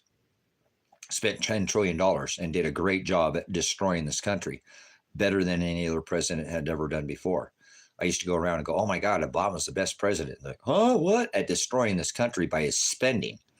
So Donald Trump did an even better job and ruined this country and destroyed this country even faster than Obama did. But people don't see that. So yeah, they've destroyed and annihilated this country by spending. I don't care about anything else. You know, I mean, I do care, but people don't understand the spending that's taking place. They revel after the guy, but he's destroying the country from the inside out by spending. So when all our money could be going to infrastructure things here, the wall that he said he was going to build, you know, he said he was going to build the greatest wall. Instead of all his buddy got record earnings at Pfizer, Johnson. The number one selling single product ever in the history of the man is the jab. So instead of getting the greatest wall, you got the greatest jab ever. So he's a destroyer. He reminds me of Herculobius, but that would be the opposite, because Herculobius is Christ in the heavens, Melchizedek, Jupiter, planet X. So he's not really that, but he did a great job at destroying the country from the inside out. But because it's economics and it's not bombs falling, you don't see it like that, you know.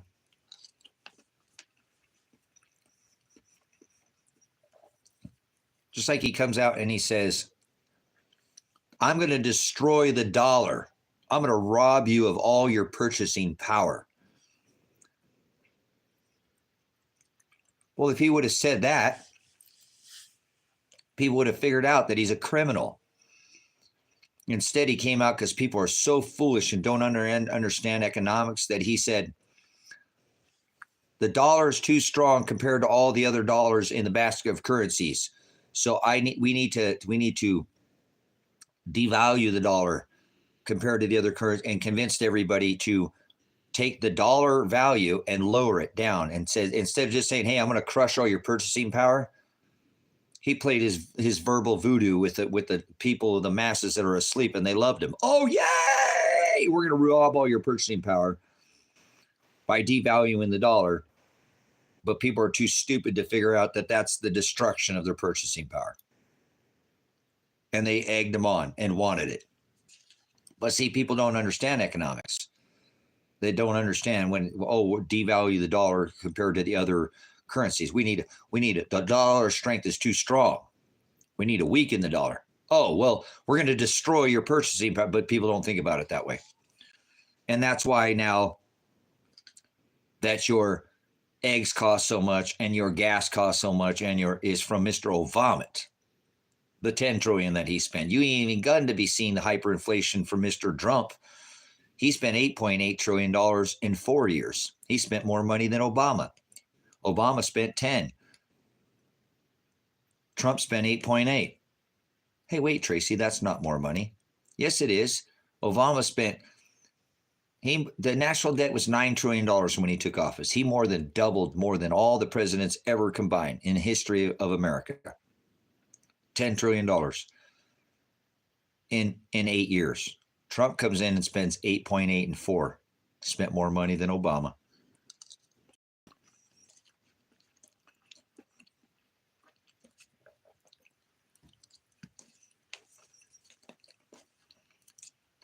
And now, Mr. Nothing wrong with Joe Biden. He's a creep and a pedo. There's nothing wrong with his mental faculties, because he just proved that at his State of the Union address. America's history's watching. Joe Biden knocks it out of the park and tells you he's going to just keep spending more of your money. And now they're printing up $1 trillion every 100 days. So he's doing a better job than Trump did at destroying the president, or destroying this country.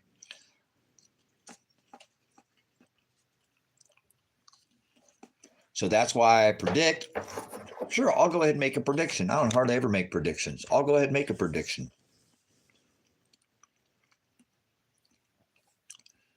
Trump's going to be reelected as the 47th president of the United States of America. And he will bring us back over to a gold standard. It'll probably be backed by, which is not even real, just like their stupid fake hocus pocus eclipse. But people are going to marvel at this guy because he's going to bring us back to the gold standard. Probably not to the silver standard, which is the biggest problem. The silver standard is the problem, guys. The silver is the bank killer. If they can sidetrack you with gold, you probably won't look at this metal as much. And they might be able to keep the price of it down because it's this metal right here that they drop 500 ounces at a time on women and children's head in other countries. Yep, 500 ounces. They'll throw their gold and silver in the streets. 500 ounces at a time on people. So it's already happening.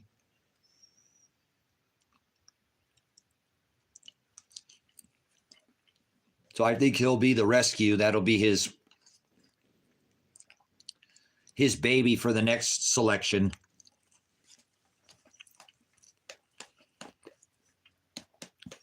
Then they'll probably run the price of it up and confiscate it again. Nationalize all the mines, shut you down,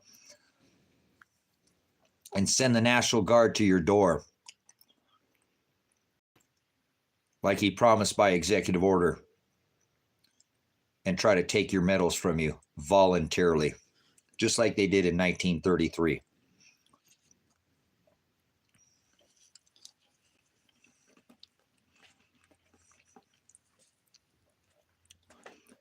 They already got the National Guard, posse comitatus, in the subways. That is illegal. They're using the military in a law enforcement capacity. He said he was going to bring the National Guard to your door to deliver the greatest gene therapy, Operation Warp Speed, greatest Jabba-Dabba-Dooski ever, remember? But he also said he was going to build the greatest wall, which he didn't. He said he was going to audit the Fed, which he didn't. He said he was going to put Hillary Clinton in jail, which he didn't. He said a lot of things that he didn't, but he did something completely the opposite, didn't he?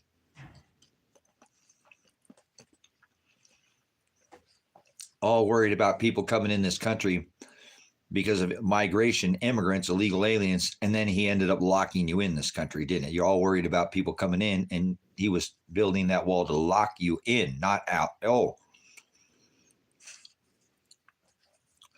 Two-Face, Jonas, Joker, Jackal.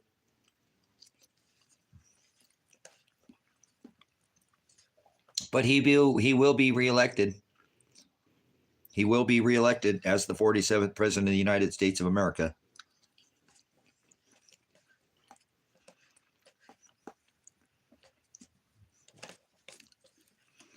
And if you watch The Great Taking, if you know what The Great Taking, they plan on taking all your property too. If you got a payment on it, one payment left, it's theirs.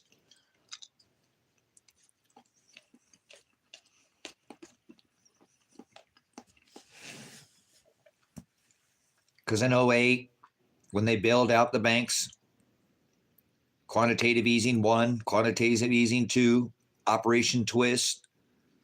Remember Glass-Steagall? Remember a lot of this stuff, economic stuff, people have got the attention span of a TikTok or a short or a fly. They can't hold their own on a conversation when it comes to economics. But remember, when they repealed the Glass-Steagall Act, that made the ability to bail, instead of bailing out the banks, where, FDIC insured, the feds fill out the banks. It's called a bailout. Like in 2019, when the Fed rate, overnight lending rate spiked, they started all their quantitative easing again. You saw the Fed's balance sheet continued to inflate.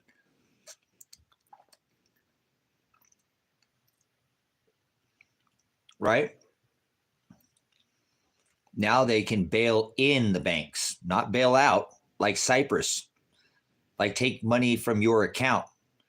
your 401k, your mortgage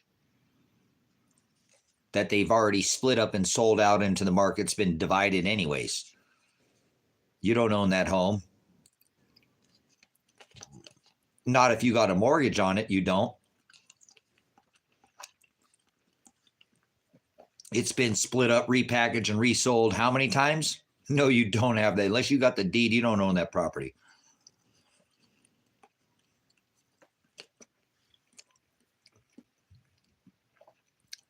So this time they're not bailing out the banks. That's called a bailout, where they take the federal money, and this time they're bailing in. It's called a bail-in. And they're going to take your stuff. They're going to take all your money out of your account. You're going to wake up the next morning, or they'll start with capital controls, where you only be able to get a certain money out of your bank a week, $500. How you going to pay your bills when you got a $3,000 mortgage? You're not going to be able to get into that money. This has already happened. Don't like this hasn't already happened in this world here. You know, Cyprus, Greece, they've already done this.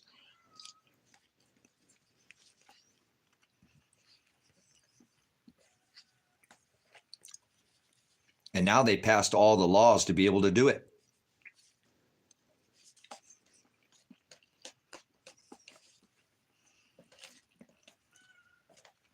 See, when you put your money in that bank, you become a creditor. That's their money. No, it's your money. No, it's their money. Once you put it in that bank, it's their money. They're a short-term borrower and a long-term lender. They take your money and inflate it and lend out all your money 10 times over to cover what you put in. But it's their money. And this next time when they bail out, they're going to use the creditor's money to bail the banks out. It's already in the legislation, brothers and sisters. It's already in the law. So people don't think this is going to happen, but it will.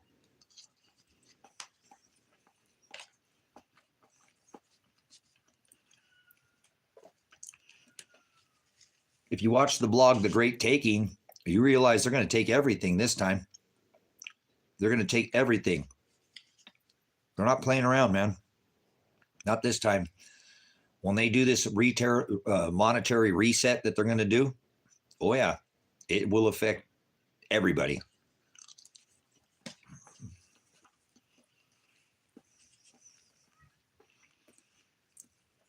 So be wise. Be wise, please. I think this would be a good time to get yourself out of this system and get your own system. Yep, they bail in, not a bailout, but a bail in. Glass-Steagall, they repealed the Glass-Steagall Act. They don't have to bail these banks in anymore. That's a thing of the past. Remember, Janet Yellen already lied. Janet Yellen already lied. They were supposed to already bail these banks in, but she didn't, remember? They bailed them out. They covered them. This could have already happened. Janet Yellen already went back on her word. So they could have already done this, brothers and sisters. This could have already been done. Watch that little troll.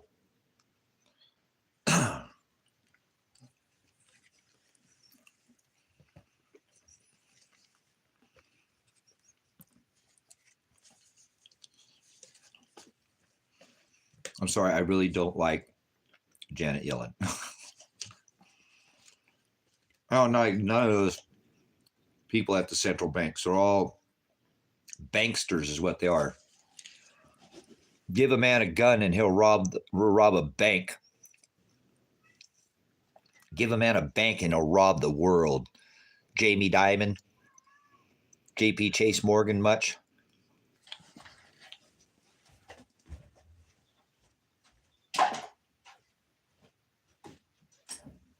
Come in, knucklehead. He's whining out there, John O'Donnell, my little Agent Orange kitten.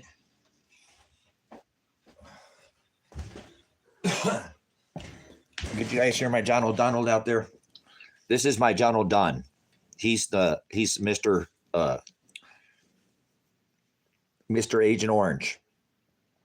And he's a good boy. He was making a fuss out there, trying to come in the house with the dad. So his name is Donald, thank you. Yep, Donald Don. It has nothing to do with the fact that he's orange. Please don't make fun of him. He kind of is a little insecure about that. Somebody called him Donald John the other day, and he got really upset. He said, "My name is Jonald Don. I'm the 487th attendant of this here Silver Lake farm out here, huh?" You look at him, he's going to sleep. I love you, boy. You're a good boy. You're doing a good job out there. Gonna make sure all the mice stay down for the dad this year. No Macy's to pieces. You're a good boy. Here, your motor box.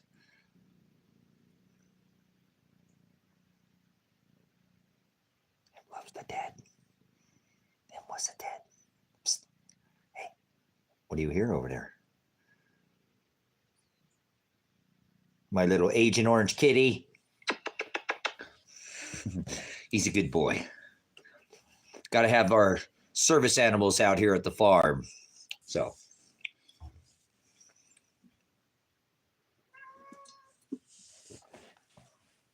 He wants in. He wants out. He wants in. Now he's sitting at the door, whining to get in. Now he's sitting at the door, whining to get out. Oh, my spoiled kittens. Let me go see. Let him out. You want to go back out there, boy?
It's a nice day out there.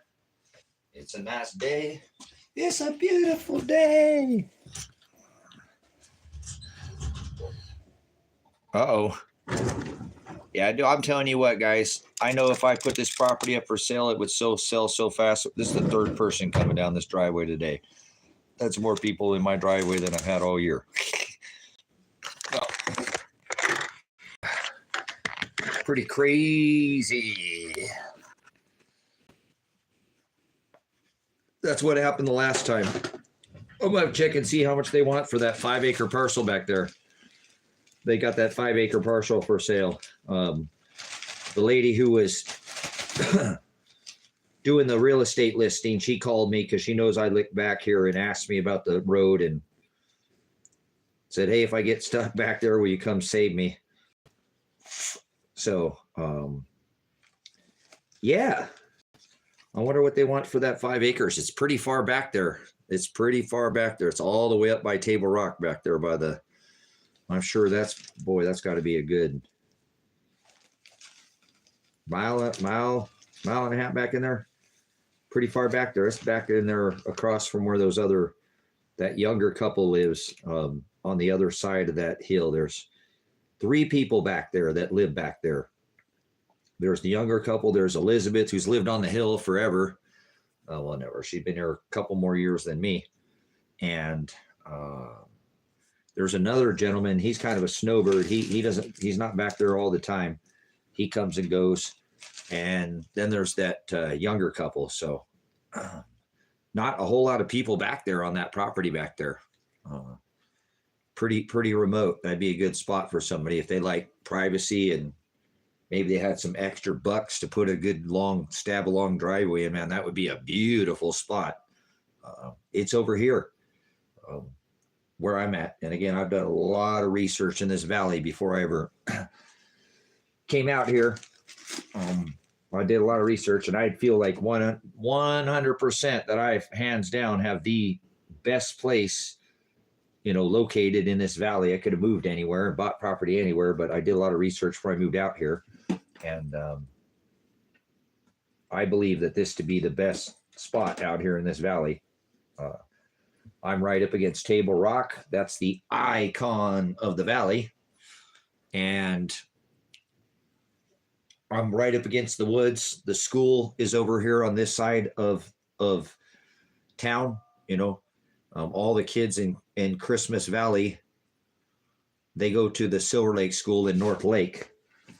There's not a school in Christmas Valley. They come over here to Silver Lake and go to the school over here in North Lake. So when I was doing a lot of my searching in this area, I was a single dad when I bought this property. My son was still a teenager, still in school. So when I was looking at properties out here, kind of one of the first area I wanted to find something a little closer to the school.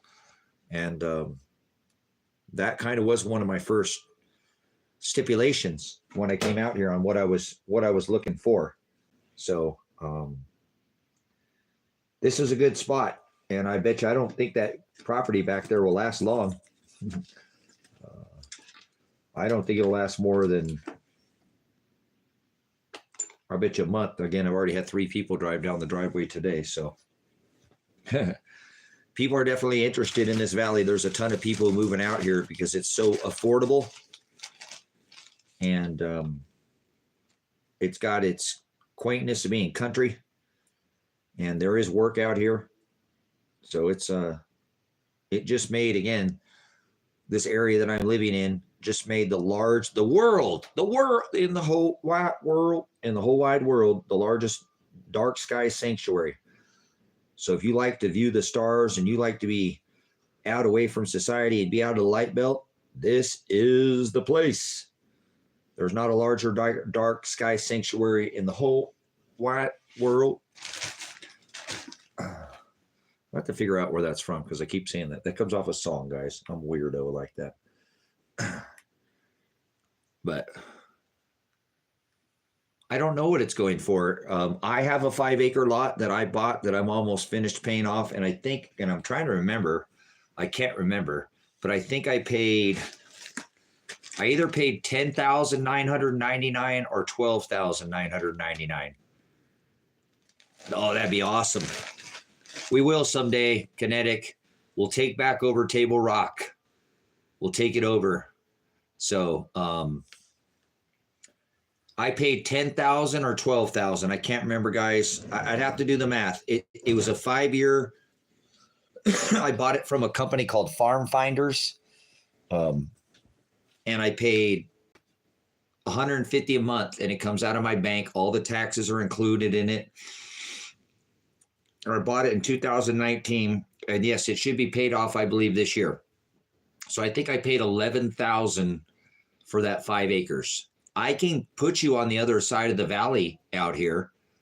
I could put you on the other side of the valley over by the dunes for $1,000 or under $1,000 an acre. I can still get you in a 20-acre parcel over by the dunes for, if you could walk over here, if you had cash, in hand, I probably could get somebody to give up a deed over there with a good spot off Millicum too. That's going to be you guys, I live on what I tried to make people when I came out here, explain to them, and nobody understood. And now everything I said has happened.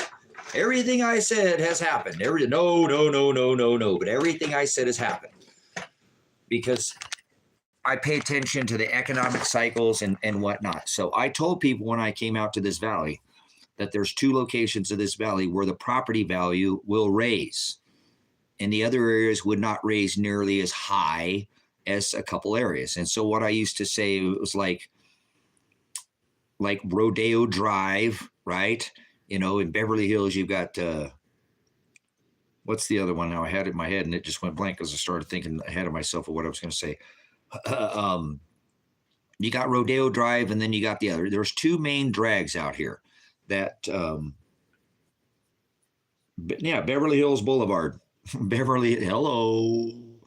You got Beverly Hills Boulevard and you got Rodeo Drive. So I picked 2 locations out in this little desert valley that they said it was never going to grow, and said, hey, these 2 areas right here, these 2 roads, the land value is going to go way up. Everybody else, it'll stay just pretty moderate. If you're like, no, what are you talking about? Everything's out here cheap. People used to be able to come out here and buy stuff off the county for just the taxes and all, well, now on that other end, which is Milliken, okay, the name of that's on the east side of town. I'm on the west side over towards Table Rock. That's Christmas Valley. When I first came out here, all the value was the same. It really didn't matter what you bought out here, any part of town. And so they were like, yeah, you're crazy, dude. Why would anything be more valuable than the other? But I obviously pay attention to cycles and whatnot. I didn't know what I was talking about. I went and tried to tell them this in the Chamber of Commerce. And they told me I was a Fruit Loop and I was a nut and I was crazy and they were going to run me off out of here. And there have been a bunch of people who said things like this or whatever in the past, and nothing ever happened. Not that certain roads, but this town was going to grow. So, but anyways, I live off of Oil Dry, and this is where the trust plant is at. Millicom is where the dunes to go out towards the dunes. So either way, my deciding factor, guys, when I came out here, this property is now double, almost triple the price of what you can get over by the dunes, which is still reasonably priced. So it actually has gone up a lot higher on this end of town than I said that other one. That other one is higher. If you go out off of Millicom, now once you get out towards the dunes and you go out further, it just gets cheaper and cheaper and cheaper and cheaper because you're away from the little town. So if you could go a little bit further out of town, you can get property out there for $15,000 for a 20-acre parcel. I'm sure if you came over here, somebody had the deed, and then there's land sale contracts. That's how I buy my land. I don't have the cash to buy it all outright. That's how I had to buy this 20 acres next to me, outright cash, because it came up for sale. Just like today, these people are driving down my driveway, and I'm like, what's going on? These people, that COVID's got people all going down the wrong way, and lo and behold, there was a sign for sale over there, and that's why people were going back. I'm like, why are people coming down this driveway? Nobody ever comes down this driveway, right? So, well, the 20 acres were right behind you, Tracy. You were always worried about the 20 in front of you coming up for sale, or the 40 that's in front of me. It was the 20 that behind me that came up for sale. So I ended up having to buy that outright cash. And even before I had to put down a down payment and then pay one balloon payment to pay it off. Even before I had paid it off, I had the realtor calling me back going, hey, I got an offer for more than what you paid for this. Do you want to sell this to these people? I'll just transfer your paperwork over and give you the money and you can cash out right now. These people want to buy this from you. There's a couple of offers that you already have higher than you, that you bought it for. They're offering more than what you bought it for. Do you want to, that was during the COVID. Remember, everything was getting super. So, but I think a parcel over here is probably at least 35 to 45. So, as compared to 15, I got it right. Yeah, I knew it. That's why I bought another investment property up the road here. I have another 20 acre that I bought from the same company. I paid $225 a month on this, and I've been paying on it for nearly 10 years. I bought the other one a couple of years ago. I paid $245 for the same size parcel, and I have the 5 acre parcel that I've been paying on for almost 5 years up towards the highway. They're getting quite expensive, the ones that are up on the highway too. And I knew that when I bought that property, because people aren't going to want to come down the side roads. They want to be right up by the highway. They're going to want the convenience of going back up to Bend or to, actually bought that 5 acre parcel knowing that, and then to buy and build the UFO.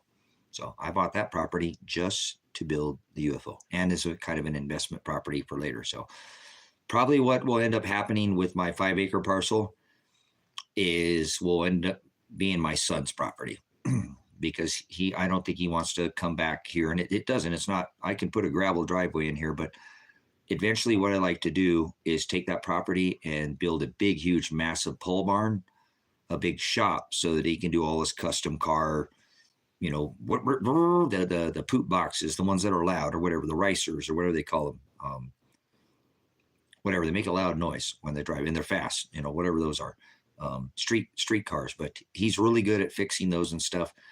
And I'd like to get him back out in this valley because he was out here at one point, and but he's doing his thing over there on the other side of the mountain right now. But I'd like to give him that 5 acre parcel, and we've been talking about it, and build him a house. Probably pull this 53-foot tractor trailer that I have over here over to that property, build him a nice big, 53-foot tractor trailer could build a nice big home. We could probably come up with another. Yep, here's more people coming down the driveway.